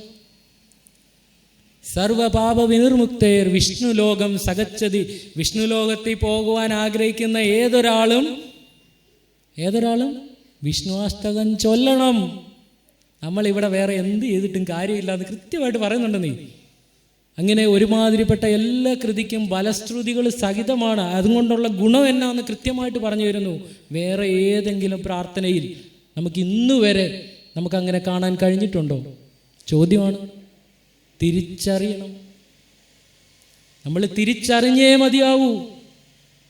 ഭഗവാൻ ശ്രീനാരായണ ഗുരുദേവ തൃപാദങ്ങളെ തിരിച്ചറിഞ്ഞേ മതിയാവൂ. നമ്മൾ പഠിച്ച അല്ലെ നമ്മളെ പഠിപ്പിച്ചിട്ടുള്ള രാഷ്ട്രീയക്കാരനൊന്നുമല്ല, സാമൂഹിക പരിഷ്കർത്താവ് ഒന്നുമല്ല ഗുരു. ആണോ എന്ന് ചോദിച്ചാൽ ആണ്, അല്ലേ? ആണ്. പക്ഷേ അത് മാത്രമാണോ എന്നൊരു ചോദ്യമുണ്ട്. അവിടെയാണ് തെറ്റിപ്പോകുന്നത്. ഗുരുവിനെ നമ്മളൊക്കെ പഠിക്കുന്നതിൻ്റെ ഒരു പ്രശ്നം അവിടെയാണ്. ഗുരു സാമൂഹിക പരിഷ്കർത്താവാണെന്ന് സാമൂഹിക പാഠപുസ്തകത്തിൽ ഞാനും പഠിച്ചിട്ടുണ്ട്. പക്ഷേ അത് മാത്രമാണെന്ന് തെറ്റിദ്ധരിക്കരുത്. അത് മാത്രമേ ഉള്ളൂ കുഴപ്പം. സാമൂഹിക പരിഷ്കരണം ശ്രീനാരായണ ഗുരു നടത്തിയതുപോലെ അതിനു മുമ്പും അതിനുശേഷവും ആരും നടത്തിയിട്ടില്ലെന്നുള്ളത് സത്യമാണ്. പക്ഷേ ഗുരു സാമൂഹിക പരിഷ്കർത്താവ് മാത്രമാണോ? ആണോ? അല്ല. ഗുരു ഫിലോസഫറാന്ന് പറയുന്നു. ഫിലോസഫർ മാത്രമാണോ ഗുരു? ഒരിക്കലുമല്ല. ഗുരു 64ഓളം കൃതികൾ എഴുതിയിട്ടുണ്ട്. കവി മാത്രമാണോ ഗുരു? ഒരിക്കലുമല്ല. അതിന് ഞാനൊരു എക്സാമ്പിൾ പറഞ്ഞു തരാം. നമ്മൾ നമ്മുടെ വീടിൻ്റെ ഡൈനിങ് ഹാളിൽ ഇരുന്നിട്ട് ഒരാളോട് ഫോണിൽ സംസാരിക്കുന്നു. അപ്പുറത്തെ തലയ്ക്ക് ഇരിക്കുന്ന ആൾ ചോദിക്കുന്നു, താങ്കൾ എവിടെയാണുള്ളത്? അപ്പം ഞാൻ പറയുന്നു, ഞാൻ വീട്ടിലാണ്. ഞാൻ വീട്ടിലാണോ? ആണോ? ആ ഒരു വ്യത്യാസം ഉണ്ട്. അടുക്കളയിൽ ഇരിക്കുന്ന ഞാൻ മറ്റൊരാളെ വിളിക്കുന്നു. അദ്ദേഹം ചോദിക്കുന്നു എന്നോട്, താങ്കൾ എവിടെയാണുള്ളത്? ഞാൻ അടുക്കളയിൽ നിന്നല്ല പറയുന്നത്, ഞാൻ വീട്ടിലാണുള്ളത് എന്നാ പറയുന്നത്, അല്ലേ? സിറ്റ് ഔട്ടിലിരുന്ന് ഞാൻ ഒരാളെ വിളിക്കുന്നു. അദ്ദേഹം ചോദിക്കുന്നു, ഇപ്പം താൻ എവിടെയാണോ? അപ്പം എന്ത് പറയും? ഞാൻ വീട്ടിലാണെന്ന് പറയും. ശരിക്കും ഞാൻ വീട്ടിലാണോ? ഇതെല്ലാം കൂടെ കൂടുന്നതാണ് വീട്. ഇതെല്ലാം കൂടി കൂടുന്നതാണ് വീട്. നമുക്ക് അങ്ങനെയാണ് പ്രശ്നം. നമ്മൾ ഇതിനകത്ത് ഏതെങ്കിലും ഒരു മുറിയിലിരുന്നിട്ട് ആ വീട് മുഴുവൻ അതാണ് എന്ന് നമുക്ക് പറയാൻ പറ്റുമോ? ഒരിക്കലുമില്ല. നമ്മൾ തിരിച്ചറിയണം. ഗുരുവിനെ നമ്മൾ അങ്ങനെ പഠിച്ചേ മതിയാവുള്ളൂ. അങ്ങനെ തന്നെ നമുക്ക് പഠിക്കണം. അങ്ങനെ പഠിക്കാൻ വേണ്ടി ഞാനിപ്പോൾ ഇവിടെ വന്നപ്പോൾ ഞാൻ പ്രാർത്ഥനയിൽ ഇവിടെ വന്നു കയറിയപ്പോൾ പ്രാർത്ഥന ചൊല്ലി എൻ്റെ ഒരു കാര്യം കൂടി പറഞ്ഞു. ഞാൻ ഇതെല്ലാം അവിടെ ഇവിടെയെല്ലാം ഇട്ടേച്ചാ പോകുന്നത് കേട്ടോ. എനിക്ക് പെറുക്കിയെടുത്ത് പറയാമല്ലോ, അല്ലേ? ഈശ്വര പ്രാർത്ഥനയുടെ കാര്യം ഞാൻ വന്നപ്പോൾ അമ്മമാരിവിടെ വളരെ മനോഹരമായിട്ട് പ്രാർത്ഥിച്ചുകൊണ്ടിരിക്കുകയായിരുന്നു. ഞാൻ ഇവിടുന്ന് സെക്രട്ടറി എന്നെ സ്വീകരിച്ച് ഇവിടെ വന്നിട്ട് ഞാൻ ആ നടക്കിൽ തൊഴാൻ ചെന്നപ്പോൾ ചൊല്ലിയൊരു ലൈനുണ്ട്. ആ പ്രാർത്ഥനയിലെ ഏറ്റവും മഹോന്നതമായ ഒരു ലൈൻ, കൈവല്യമായ വഴി കാട്ടി വിശിഷ്ട ഭക്തി കൈവന്നിവന് പൊരുളാൽ ഇരുളാകെ നീക്കാൻ ദൈവത്തിനൊത്ത ആരെ വരിച്ചെന്നാ പറഞ്ഞത്? സാമൂഹിക പരിഷ്കർത്താവിനെ വരിച്ചെന്നാണോ പറഞ്ഞത്? ആണോ? അല്ല. പിന്നെ സന്യാസിയെ വരിച്ചെന്നാണോ പറഞ്ഞത്? ഗുരുവര്യനെയും വരിച്ച് വൈവശ്യമാകെ അകലാൻ ഇടയാകണമേ എന്ന് പറഞ്ഞു തന്നില്ലേ? ആരാ ഇത് പറഞ്ഞു തന്നത്? ബോധാനന്ദ സ്വാമിയാണ് പറഞ്ഞു തന്നത്, ഇല്ലേ? ബോധാനന്ദ സ്വാമിയും ശ്രീനാരായണ ഗുരുദേവനും തമ്മിലുള്ള ഇവർ രണ്ടും തമ്മിൽ ശരിക്കും പറഞ്ഞാൽ ശ്രീനാരായണ ഗുരുദേവന്റെ ശിഷ്യൻ ആയില്ലായിരുന്നു എങ്കിൽ ഒരുപക്ഷെ കേരളവും ഇന്ത്യ തന്നെ കണ്ട ഏറ്റവും വലിയൊരു സന്യാസി ശ്രേഷ്ഠനാകാൻ യോഗ്യതയുള്ള ഒരു ആളായിരുന്നു ബോധാനന്ദ സ്വാമി. ശ്രീനാരായണ ഗുരുദേവനെ 1908 ബോധാനന്ദ സ്വാമി ആദ്യമായിട്ട് കാണുന്നത്. ഈ 1908 തലശ്ശേരി ജഗന്നാഥ ക്ഷേത്രത്തിൻ്റെ മണ്ണിൽ വെച്ചാണ് ബോധാനന്ദ സ്വാമി ശ്രീനാരായണ ഗുരുദേവനും തമ്മിൽ കണ്ടുമുട്ടുന്നത്. ഇതിനു മുമ്പ് ഈ ബോധാനന്ദ സ്വാമിക്ക് വ്യവസ്ഥാപിതമായ 500-ലധികം സന്യസ്ത ശിഷ്യരുള്ള ആളാണ് ബോധാനന്ദ സ്വാമി. 500-ലധികം, ചിന്തിച്ചു നോക്കി, 500-ലധികം സന്യസ്ത ശിഷ്യരുള്ള ഗുരുവാണ് ബോധാനന്ദ സ്വാമി. ആ ബോധാനന്ദ സ്വാമി പക്ഷെ ഇവർ രണ്ടുപേരുടെയും മാർഗം ഒന്നാണെങ്കിലും അതിൻ്റെ രീതി രണ്ടും വ്യത്യാസമായിരുന്നു. ബോധാനന്ദ സ്വാമിക്ക് ക്ഷേത്ര പ്രതിഷ്ഠകളോ അല്ലെ വിഗ്രഹ പ്രതിഷ്ഠിക്കുന്നതിനോടോ ഒന്നും താല്പര്യമില്ലാത്ത, അതൊക്കെ നമ്മളെ ഈ അന്ധതയിലേക്കും അനാചാരങ്ങളിലേക്കും കൊണ്ടെത്തിക്കുമെന്നും പറഞ്ഞ് നടന്നിരുന്ന, അത് പ്രചരിപ്പിച്ചിരുന്ന ഒരു വ്യക്തിയാണ് ബോധാനന്ദ സ്വാമി. മറിച്ച് ഇപ്പുറത്ത് ക്ഷേത്ര പ്രതിഷ്ഠകളിലൂടെ എല്ലാവർക്കും എല്ലായിടവും കയറാൻ അവസരമുണ്ടാക്കിക്കൊണ്ട് ക്ഷേത്ര പ്രതിഷ്ഠകൾ നടത്തി വരുന്ന മറ്റൊരാളാണ് ഭഗവാൻ ശ്രീനാരായണ ഗുരുദേവ തൃപാദങ്ങൾ. അങ്ങനെ 1906 തലശ്ശേരിയുടെ മണ്ണിൽ കുറ്റിയടിച്ച് അവർ ശരിക്കും നല്ല കഷ്ടപ്പെട്ട്, അല്ലേ, മൂർക്കോത്ത് കുമാരനും വരദൂർക്കാണിയിൽ കുഞ്ഞിക്കണ്ണനുമൊക്കെ വളരെയധികം കഷ്ടപ്പെട്ടിട്ടാണ് തലശ്ശേരിയുടെ മണ്ണിൽ ജഗന്നാഥനെ പ്രതിഷ്ഠിക്കുവാൻ ഗുരുവിനെ അവിടെ വിളിച്ചുകൊണ്ടു പോകുന്നത്. അങ്ങനെ ഗുരുവിനെ വിളിച്ചുകൊണ്ടു പോകുന്ന ഈ വരദൂർക്കാണി കുഞ്ഞിക്കണ്ണൻ ഗുരുവൊക്കെ അവിടെ പ്രതിഷ്ഠയ്ക്ക് വേണ്ടി 1908 അവിടെ വിശ്രമിക്കുന്ന കാലം. ഇവിടുന്ന് ബോധാനന്ദ സ്വാമി തൻ്റെ പ്രവർത്തനങ്ങൾ, അതായത് ധർമ്മപട സംഘത്തിൻ്റെ ഭാഗമായിട്ട് ചേർന്നുകൊണ്ട് വിഗ്രഹ പ്രതിഷ്ഠയെ എതിർക്കുവാനും അവിടെ പ്രതിഷ്ഠ നടത്താതിരിക്കുവാനും അത് തടയുവാനും വേണ്ടി തൻ്റെ ശിഷ്യ സംഘത്തെ കൂട്ടി തലശ്ശേരിയിൽ ചെല്ലുന്നതാണ് ബോധാനന്ദ സ്വാമി. അവിടെ വെച്ചാണ് ഇവർ രണ്ടുപേരും തമ്മിൽ കണ്ടുമുട്ടുന്നത്. ബോധാനന്ദ സ്വാമി തലശ്ശേരിയുടെ മണ്ണിൽ വിവിധ ഇടങ്ങളിൽ, ശരിക്കും ഈ തലശ്ശേരിയുടെയൊക്കെ ചരിത്രം വായിക്കുമ്പോൾ 1903 SNDP യോഗത്തിൻ്റെ ജനറൽ സെക്രട്ടറി ആയിരുന്ന കുമാരനാശാനെ 1906 ജ്ഞാനോദയ യോഗം എന്ന് പറയുന്ന ഒരു യോഗത്തിൻ്റെ കീഴിലാണ് തലശ്ശേരി ക്ഷേത്രവും അതിൻ്റെ പ്രസ്ഥാനങ്ങളെല്ലാം ഉള്ളത്. ഇന്ന് കോടിക്കണക്കിന് രൂപ ആസ്തിയുള്ള വളരെ വലിയ ബൃഹത്തായ പ്രസ്ഥാനമാണ് ജ്ഞാനോദയ യോഗം. ഈ ജ്ഞാനോദയ യോഗത്തിൻ്റെ ആദ്യകാലത്തെ പ്രവർത്തനത്തിന് വേണ്ടി കുമാരനാശാനെ, SNDP യോഗത്തിൻ്റെ ജനറൽ സെക്രട്ടറി ആയിരുന്ന കുമാരനാശാനെ തലശ്ശേരിയുടെ മണ്ണിൽ ഓരോ ഗ്രാമഗ്രാമാന്തരങ്ങളിലും പ്രസംഗം നടത്തുവാൻ പറഞ്ഞയച്ച ആളാണ് ഭഗവാൻ ശ്രീനാരായണ ഗുരുദേവ തൃപാദങ്ങൾ. അങ്ങനെ പടുത്തുയർത്തി അവരവിടെ ക്ഷേത്ര സംവിധാനങ്ങളെല്ലാം ഒരുക്കി ജഗന്നാഥനെ പ്രതിഷ്ഠിക്കുവാനുള്ള മുഹൂർത്തം വരെ എടുത്ത് ഭഗവാൻ ശ്രീനാരായണ ഗുരുദേവ തൃപ്പാദങ്ങൾ എഴുന്നള്ളി തലശ്ശേരിയുടെ മണ്ണിൽ നിൽക്കുമ്പോഴാണ് ബോധാനന്ദ സ്വാമി പണിയും കൊണ്ടുവരുന്നത്. അവിടെ പ്രതിഷ്ഠ നടത്താൻ സമ്മതിക്കാതിരിക്കാൻ വേണ്ടിയിട്ടാണ്, അതിനു വേണ്ടിയിട്ടുള്ള കാര്യങ്ങൾ ആൾക്കാരെ പറഞ്ഞ് നടത്താൻ വേണ്ടിയിട്ടാണ്, ഈ ക്ഷേത്ര പ്രതിഷ്ഠകൾ കൊണ്ട് അനാചാരങ്ങൾ മാത്രമേ ഉണ്ടാവുകയുള്ളൂ എന്ന് പറയാൻ വേണ്ടിയിട്ടാണ് ബോധാനന്ദ സ്വാമി തലശ്ശേരിയുടെ മണ്ണിൽ വരുന്നത്. ഈ ബോധാനന്ദ സ്വാമി അവിടെ ഇങ്ങനെയൊക്കെ പരിപാടിയൊക്കെ നടത്തുമ്പം ഈ വരദൂർക്കാണിയിൽ കുഞ്ഞിക്കണ്ണനും മൂർക്കോത്ത് കുമാരനും ഒക്കെ അതിൻ്റെ അന്നത്തെ ക്ഷേത്രത്തിൻ്റെ നിർമ്മാണ കമ്മിറ്റിയുടെ ഭാരവാഹികളാണ്. ഇവരൊക്കെ പെട്ട് ശരിക്കും പറഞ്ഞ പണി കിട്ടി, അല്ലേ? ഗുരു ഇവിടെ പ്രതിഷ്ഠിക്കാൻ ഒരു സൈഡിൽ വന്നിരിക്കുന്നു, മറ്റേ സൈഡിൽ പ്രതിഷ്ഠ തടയാൻ അടുത്ത ആളും വന്ന് ഭയങ്കര പ്രചരണം നടക്കുകയാണ്. ഇവരാ ഓടിപ്പോയി ബോധാനന്ദ സ്വാമിയെ കാണുന്ന ഒരു രംഗമുണ്ട്. ഇവർ കണ്ടിട്ട് ബോധാനന്ദ സ്വാമികളൊക്കെ പറഞ്ഞു, ചതിക്കരുത്, ഞങ്ങൾ ഇത്രയും കഷ്ടപ്പെട്ട് പിരിവെടുത്ത് നല്ലപോലെ കഷ്ടപ്പെട്ടിട്ടാണ് ഇവിടെ ഈ പ്രതിഷ്ഠ നടത്തുന്നത്, ഇത് തടയരുത് എന്ന് പറയുമ്പോൾ ബോധാനന്ദ സ്വാമിയുടെ പാണ്ഡിത്യത്തിനും അറിവിനും മുന്നിൽ ഇവർക്ക് പിടിച്ചു നിൽക്കാൻ കഴിഞ്ഞില്ല. ബോധാനന്ദ സ്വാമി അവരെ സംസാരിച്ച് പെടത്തി, സംഘാടകരും പെട്ട്.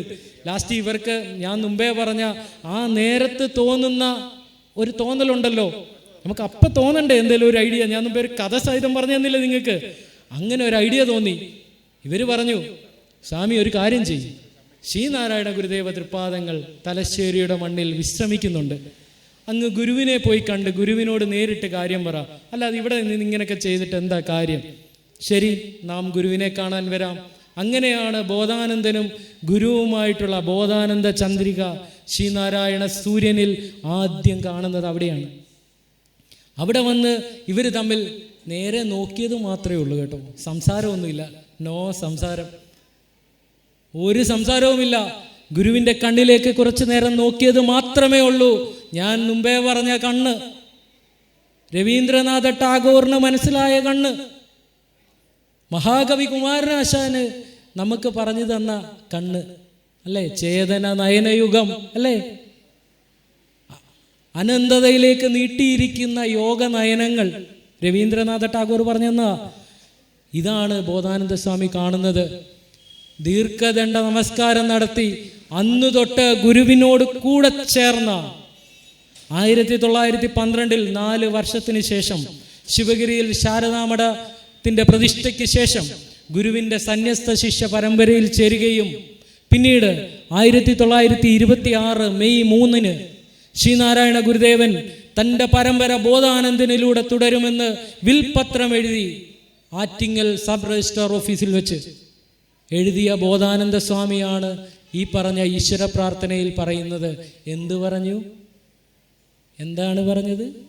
കൈവല്യമായ വഴി കാട്ടി വിശിഷ്ട ഭക്തി കൈവന്നിവന് പൊരുളാൽ ഇരുളാകെ നീക്കാൻ ദൈവത്തിനൊത്ത ഗുരുവര്യനെയും വരിച്ച് വൈവശ്യമാകെ അകലാൻ ഇടയാകണമേ എന്ന് പറഞ്ഞത്, അല്ലേ? അതിൻ്റെ ആദ്യം പറയുന്നുണ്ട്, മാനത്തും ഊഴിയിലും ആഴിയിലും പ്രകാശമാനസ്വരൂപമോടുകൂടി നിറഞ്ഞു നിത്യം ആനന്ദപൂർണ്ണ നില പൂണ്ടരുളും വിഭോ നിൻ ധ്യാനത്തിൽ എൻ്റെ ഹൃദയം ലയമാർന്നിടട്ടെ എന്ന് പറയുന്നുണ്ട്. ഈ കൃതി എഴുതുന്നത് നമ്മുടെ കളവുംകോടം നമ്മളെല്ലാവരും പറയുന്ന കണ്ണാടി പ്രതിഷ്ഠ.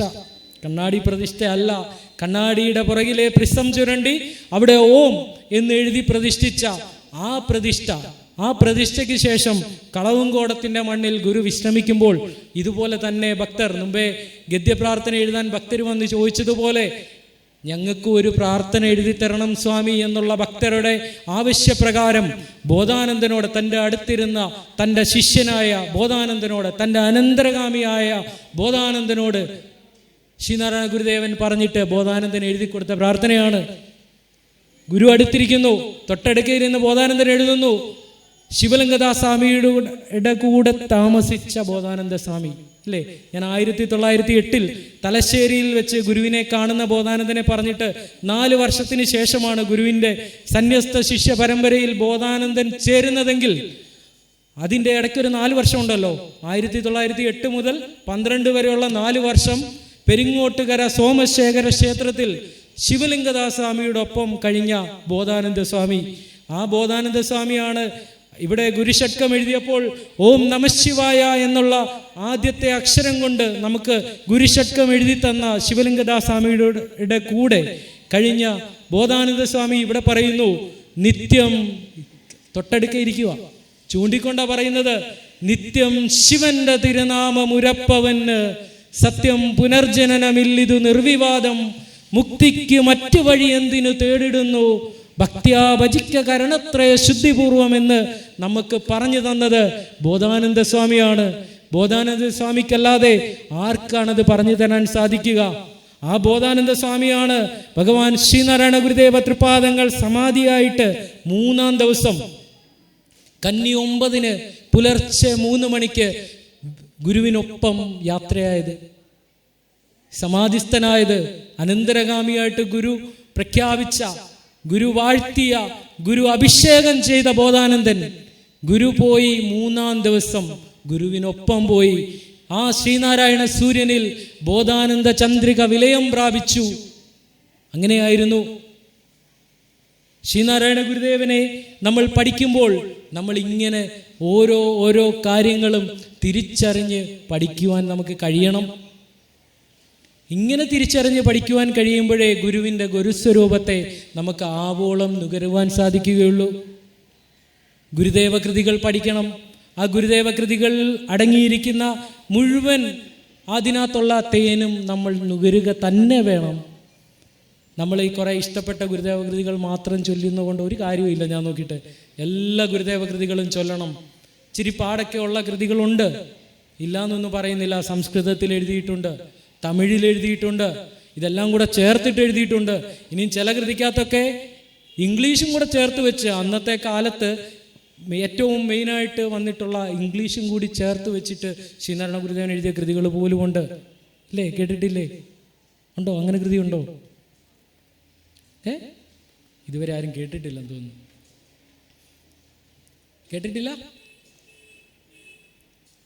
ആരും ഒന്നും പറയുന്നില്ല. ഇല്ല. ശ്രീനാരായണ ഗുരുദേവൻ ഇംഗ്ലീഷ് വാക്കുകൾ, എൻജാൻ റോട്ടൂടെയുള്ള റോഡ് ഇംഗ്ലീഷ് വാക്കാണ് ഇല്ലേ? ആ കൃതിയിൽ തന്നെ പറയുന്നില്ലേ, ജയില്, റെയില്, ഇതൊക്കെ ഇംഗ്ലീഷ് വാക്കാണ് പറയുന്നില്ലേ? സുബ്രഹ്മണ്യ കീർത്തനം ഇന്ന് പോയിട്ട് എല്ലാവരും എടുത്ത് ഇതാ പറഞ്ഞത്, നമ്മൾ കൃതികൾ ചൊല്ലണം, പഠിക്കണം. ഇനിയും ദൈവദശകം തന്നെ നോക്കൂ. ദൈവദശകത്തിനകത്ത് എന്താണ് പറയുന്നത്? ദൈവമേ കാത്തുകൊൾകങ്ങ് കൈവിടാതിങ്ങ് ഞങ്ങളെ, നാവികൻ നീ ഭവാബ്ദിക്ക് ഒരു ആവിവൻ തോണി. അല്ലേ? ഗുരുദേവൻ അന്ന് പായ്ക്കപ്പൽ എന്ന് പറഞ്ഞാൽ പോരായിരുന്നു? എന്താ പറയാഞ്ഞത്? ചിന്തിച്ചിട്ടുണ്ടോ? ഗുരുദേവൻ പായ്ക്കപ്പൽ എന്ന് പറഞ്ഞാൽ പോരായിരുന്നു? എന്തുകൊണ്ടാണ് ആവിവൻ തോണി എന്ന് പറയാൻ കാര്യം? അന്ന് കാലത്ത് കണ്ടുപിടിച്ച ഏറ്റവും അഡ്വാൻസ് ടെക്നോളജി ഉള്ള വാഹനമാണ് ആവിക്കപ്പൽ ആണ്. പായ്ക്കപ്പലിൻ്റെ ഒരു പ്രത്യേകത എന്നാന്ന് ചോദിച്ചാൽ, പായ്ക്കപ്പൽ കാറ്റിനനുസരിച്ചേ പോവുള്ളൂ, നിയന്ത്രിക്കുന്നത് കാറ്റാണ്. അല്ലേ? ഇപ്പോൾ കൊളംബസ് ഇന്ത്യയിലോട്ട് വരാൻ വേണ്ടിയിട്ടാണ് അവിടുന്ന് ഇറങ്ങിയത്. പക്ഷെ കാറ്റടിച്ച് കൊണ്ടുപോയത് അങ്ങ് അമേരിക്കയിലോട്ടാണ്. കിഴക്കോട്ടാണ് ആൾ ഇറങ്ങിയത്. പക്ഷേ കാറ്റിൻ്റെ ദിശ പോയി നിന്നത് അമേരിക്കയാണ് കൊളംബസ് കണ്ടുപിടിച്ചത്. അങ്ങനെയാണ് പായ്ക്കപ്പലിൻ്റെ പ്രശ്നം. അതാണ്, നിയന്ത്രിക്കുന്നത് കാറ്റാണ്. പക്ഷേ ആവിക്കപ്പലിൻ്റെ പ്രത്യേകത, നിയന്ത്രിക്കുന്നത് ക്യാപ്റ്റനാണ്. അതിന് കൃത്യമായിട്ട് ഒരാളുണ്ട്, നാവികനുണ്ട്. ഗുരുവിനത് കൃത്യമായിട്ട് അറിയാവുന്നത് കൊണ്ടാണ് ഗുരു അങ്ങനെ തന്നെ അത് എഴുതി വെച്ചത്. ചിന്തിക്കൂ. നമ്മൾ ഇതുവരെ നമ്മൾ പഠിച്ചിട്ടുള്ള ദേവീ ദേവസങ്കല്പങ്ങളിൽ നിന്നൊക്കെ വ്യത്യസ്തമായിട്ട് നമ്മൾ ഗുരുവിനെ മനസ്സിൽ ഇടം കൊടുത്തുകൊണ്ട് നമുക്ക് പഠിക്കുവാൻ സാധിക്കണം. കൃത്യമായ പഠനം ഗുരുവിൻ്റെ കാര്യത്തിൽ നമുക്കുണ്ടാവണം. അതിന് രവിവാര പാഠശാലയും ശാഖായോഗത്തിൻ്റെ മറ്റ് യൂത്ത് മൂവ്മെൻറ്റിൻ്റെ എല്ലാ മാസങ്ങളിലും കൃത്യമായിട്ട് യൂത്ത് മൂവ്മെൻറ്റിൻ്റെ മീറ്റിങ്ങുകളിൽ യൂത്തിന് വേണ്ടുന്ന ഇന്നത്തെ കാലത്തിനാവശ്യമായിട്ടുള്ള എല്ലാ കാര്യങ്ങളും അവർക്ക് ചെയ്തു കൊടുക്കുവാൻ ഈ ശാഖായോഗം ശ്രമിക്കുകയും അതോടൊപ്പം തന്നെ യൂത്ത് മൂവ്മെൻറ്റ് അതിൻ്റെ നേതൃത്വം ഏറ്റെടുത്ത് അവരുടെ ചെറു കുട്ടികൾക്ക് അവരുടെ അടുത്ത തലമുറയ്ക്ക് വേണ്ടുന്ന കാര്യങ്ങൾ ചെയ്യുവാൻ വേണ്ട പ്രവർത്തനങ്ങൾ ചെയ്യുകയും ഒക്കെ ചെയ്യണം. വനിതാ സംഘം ഇതിനെല്ലാം കോർഡിനേഷൻ ഏറ്റെടുക്കണം. ഇതെല്ലാം വേണം. ഇങ്ങനെയാണ് നമ്മളുടെ സമുദായം വളരുന്നത്. അല്ലാതെ ഒരു ചതയത്തിന് നമ്മളെല്ലാവരും കൂടെ വന്ന് കുറച്ച് നേരം ഇരുന്ന് പച്ചക്കറിയൊക്കെ അരിഞ്ഞ് നമ്മൾ പ്രാർത്ഥനയൊക്കെ നടത്തി കഞ്ഞിയോ അല്ലെങ്കിൽ സദ്യയോ ഒക്കെ കൊടുത്തിട്ട് കഴിച്ചിട്ട് പോകുന്നത് കൊണ്ട് മാത്രം നമുക്ക് ഗുരുവിനെ അറിയുവാൻ സാധിക്കില്ല. ഗുരുവിൻ്റെ സ്വരൂപം അറിയുവാൻ സാധിക്കില്ല. ഗുരുവിൻ്റെ സ്വരൂപം അറിയുവാൻ ഇങ്ങനെയുള്ള പഠന ക്ലാസ്സുകൾ, നിരന്തരമായിട്ടുള്ള പഠന ക്ലാസ്സുകൾ വിവിധ വിഷയങ്ങളിൽ, എനിക്ക് തോന്നുന്നു ഞാൻ ഗുരുപദൻ ടിവിയുടെ സംഘാടകനാണെന്ന് ഇവിടെ സ്വാഗത പ്രാസംഗ്യൻ പറഞ്ഞു. ഞാൻ ഗുരുപദൻ ടി വി കൊറോണയുടെ സമയത്താണ് ഗുരുപദൻ ടി വി ആരംഭിക്കുന്നത്. ഇപ്പോൾ ഗുരുപദൻ ടി വി ആരംഭിക്കുമ്പോൾ നമ്മളിതുപോലെ പ്രഭാഷണങ്ങളൊക്കെ കേൾക്കാൻ പോകുന്ന കാര്യങ്ങൾ എല്ലാം കുറച്ച് പേരെ കേൾപ്പിക്കണമെന്നുള്ള ഉദ്ദേശത്തോടു കൂടിയാണ് ഗുരുപദൻ ടി വി ആരംഭിച്ചതെങ്കിൽ ഇന്ന് ഏതാണ്ട് 64,000-ലധികം സബ്സ്ക്രൈബേഴ്സ് യൂട്യൂബിൽ തന്നെ ഗുരുപദൻ ടി വിക്കുണ്ട്. ഞാൻ ശിവഗിരി മഠത്തിൽ ഒരു 3 വർഷത്തോളം ശിവഗിരി ടി വിയുടെ ചുമതല വഹിച്ച് 3 വർഷത്തോളം ജോലി ചെയ്തിട്ടുണ്ട്. അങ്ങനെയും ഒരു ഭാഗ്യം എനിക്ക് കിട്ടിയിട്ടുണ്ട്. ശിവഗിരി ഭഗവാന്റെ മണ്ണിൽ നിന്നുകൊണ്ട് 3 വർഷത്തോളം ജോലി ചെയ്യുവാനുള്ള ഭാഗ്യവും ഉണ്ടായിട്ടുണ്ട്. അപ്പം ഞാൻ പറഞ്ഞു വന്നത്, ഇതിനിടയിൽ നിരവധി വിഷയത്തിനൊന്നും ഒരു പഞ്ഞയില്ലെന്നേ. ഗുരുവിൻ്റെ കാര്യത്തിൽ ഒരു പഞ്ഞയില്ല. ഗുരുവിൻ്റെ കാര്യത്തിൽ ഗുരുവിൻ്റെ ഒരു സന്യസ്ത ശിഷ്യനുണ്ട്, നാരായണപിള്ള എന്ന് പറഞ്ഞിട്ട്. അരിവിപ്പുറം സ്വദേശിയാണ്. പിന്നീട് ശ്രീനാരായണ ചൈതന്യസ്വാമിയായി മാറിയ നാരായണപിള്ള. ഈ നാരായണപിള്ള ശ്രീനാരായണ ഗുരുദേവനെ സ്തുതിച്ചുകൊണ്ട് ഗുരുപുഷ്പാഞ്ജലി മന്ത്രം, നമ്മളിവിടെ പൈസ കൊടുത്തിട്ട് ഗുരുപുഷ്പാഞ്ജലി എഴുതിക്കാറില്ലേ? അപ്പോൾ അതിനകത്ത് എഴുതാറില്ലേ, ഓം ശ്രീനാരായണ പരമഗുരുവേ നമ, സംസാര താപശമനായ നമ, മനുഷ്യ വിഗ്രഹായ നമ, സത്വഗുണോത്തമായ നമ എന്ന് തുടങ്ങുന്ന ഏറ്റവും അവസാനം ഓം അഖണ്ഡ സച്ചിദാനന്ദ സ്വരൂപായ നമ എന്ന് പറയുന്ന 108 മന്ത്രങ്ങൾ അടങ്ങുന്ന ഗുരു പുഷ്പാഞ്ജലി മന്ത്രം നമുക്ക് എഴുതി തന്നത് ഈഴവ സമുദായത്തിൽപ്പെട്ട ആളൊന്നുമല്ല, നാരായണ പിള്ള. പിന്നീട് ഗുരുവിൻ്റെ സന്യസ്ത ശിഷ്യനായി മാറിയ ചൈതന്യസ്വാമി. തലശ്ശേരിയുടെ മണ്ണിലെ ക്ഷേത്ര വിധാനങ്ങൾക്കെല്ലാം അവിടെ നിന്നുകൊണ്ട് അതിൻ്റെ എല്ലാ കാര്യങ്ങളും ചെയ്തത് നാരായണപിള്ളയായ ഈ ചൈതന്യസ്വാമിയാണ്. കണ്ണൂർ സുന്ദരേശ്വര ക്ഷേത്രത്തിലാണ് സമാധി ഇരുത്തിയിരിക്കുന്നത്. അരുവിപ്പുറം സ്വദേശിയാണ്, ഈഴവനൊന്നും അല്ല കേട്ടോ. നമുക്ക് മാത്രമാണ് ഇപ്പം ഗുരു, നമ്മുടേത് മാത്രമാണെന്ന് പറഞ്ഞാൽ നമ്മൾ നടക്കുന്നത്. ഗുരുവിൻ്റെ സന്യസ്ത ശിഷ്യൻ ആദ്യത്തെ, ഞാൻ പറഞ്ഞില്ലേ, നായർ സമുദായാംഗമായിരുന്നു ശിവലിംഗദാസ് സ്വാമികൾ. ഏറ്റവും അവസാനം ഗുരു സാരസ്വത ബ്രാഹ്മണനാണ് സന്യാസം കൊടുത്തത്. അനന്തശേണായി എന്ന് പറയുന്ന ആൾക്ക് ആനന്ദ തീർത്ഥരായി മാറി. ഈഴവനൊന്നുമല്ല, അല്ല. ഗുരുവിൻ്റെ സന്യസ്ത ശിഷ്യരിൽ ഒരു 90% അല്ലെങ്കിൽ 80% ആളുകളും മറ്റ് ഇതര സമുദായത്തിൽ നിന്ന് വന്ന് ഗുരുവിനോട് ഗുരുവിൻ്റെ സ്വരൂപം അറിഞ്ഞ്, ഇവരൊക്കെയാണെന്നേ ഈ ചൈതന്യസ്വാമിയാണെന്നേ ഗുരുപുഷ്പാഞ്ജലി മന്ത്രം എഴുതിയത്. മനുഷ്യ വിഗ്രഹായ നമ. ഓർത്ത് നോക്കി, അതിനകത്ത് ഓരോ വാക്കും എടുത്ത് നോക്കൂ, പഠിക്കൂ. ഓരോ വാക്കും ഓരോ വിഷയമായിട്ട് നമുക്കിവിടെ ക്ലാസ് നടത്താൻ പറ്റും. ഞാൻ അതാ പറഞ്ഞു വന്നത്. ഒരു പഞ്ഞവുമില്ല വിഷയത്തിന്. 64ഓളം കൃതികൾ, ഒരു കൃതിയുടെ 4 ലൈൻ, ഒരു സ്റ്റാൻസ് എടുത്ത് നമുക്ക് ഓരോ ദിവസവും ക്ലാസ് നടത്താൻ പറ്റും. ഇങ്ങനെയൊക്കെയുള്ള നിരന്തരമായ ക്ലാസ്സുകളിലൂടെയും ഒക്കെ ഭഗവാൻ ശ്രീനാരായണ ഗുരുദേവന്റെ ദർശനം എല്ലാവരെയും അറിയിക്കുവാനും അറിയുവാനും അറിഞ്ഞത് മറ്റുള്ളവരിലേക്ക് എത്തിക്കുവാനും നമുക്കെല്ലാവർക്കും കഴിയട്ടെ എന്നുള്ള പ്രാർത്ഥനയോടുകൂടി ഇന്ന് ഇവിടെ ഇങ്ങനെ ഒരവസരം, ഞാൻ പറഞ്ഞല്ലോ, വളരെയേറെ സന്തോഷത്തോടു കൂടിയാണ് ഞാൻ ഇന്നിവിടെ നിങ്ങളുടെ അടുക്കൽ നിൽക്കുന്നത്. കാര്യം ഭഗവാൻ ശ്രീനാരായണ ഗുരുദേവ തൃപ്പാദങ്ങളുടെ ആ തൃക്കരങ്ങളിൽ നിന്ന് നേരിട്ട് സർട്ടിഫിക്കറ്റ് വാങ്ങുവാൻ ഭാഗ്യം ലഭിച്ചവരുടെ പിന്മുറക്കാരാണ് നിങ്ങൾ എന്നുള്ള ബോധം നിങ്ങൾക്കുണ്ടാവണമെന്ന് പറഞ്ഞുകൊണ്ട് ഭഗവാൻ ശ്രീനാരായണ ഗുരുദേവ തൃപ്പാദങ്ങൾ 1903 അരുവിപ്പുറത്തിൻ്റെ മണ്ണിൽ ഡോക്ടർ പൽപ്പുവിലൂടെയും കുമാരനാശാനിലൂടെയും പകർന്ന് ഒരു ദീപമായിട്ട് നമ്മളുടെ കയ്യിൽ എത്തിച്ചിട്ടുണ്ട്. ആ ദീപം വെറും ഒരു കളിപ്പാവയാണെന്ന് ആരും കരുതരുത്. അങ്ങനെയെങ്കിൽ നമ്മൾ നാളെ കാലത്തിനോട് കണക്ക് ചോദിക്കേണ്ടതായിട്ട് തന്നെ വരും. മറിച്ച് ആ ദീപത്തിൻ്റെ നാളം കെടാതെ നമുക്ക് സൂക്ഷിക്കുവാൻ കഴിഞ്ഞാൽ അത് നമ്മളുടെ ജീവിതത്തിൻ്റെ പുണ്യമാണെന്ന് മാത്രം പറഞ്ഞുകൊണ്ട് എല്ലാവർക്കും ഭഗവാൻ ശ്രീനാരായണ ഗുരുദേവ തൃപാദങ്ങളുടെ അനുഗ്രഹം ഒരു കുട പോലെ എന്നും ഉണ്ടാവട്ടെ എന്ന് മാത്രം പറഞ്ഞുകൊണ്ട് എൻ്റെ വാക്കുകൾ ഇവിടെ ഉപസംഹരിക്കുന്നു. എല്ലാവർക്കും നന്ദി, നമസ്കാരം. ശ്രീനാരായണ ധർമ്മം ജയിക്കട്ടെ.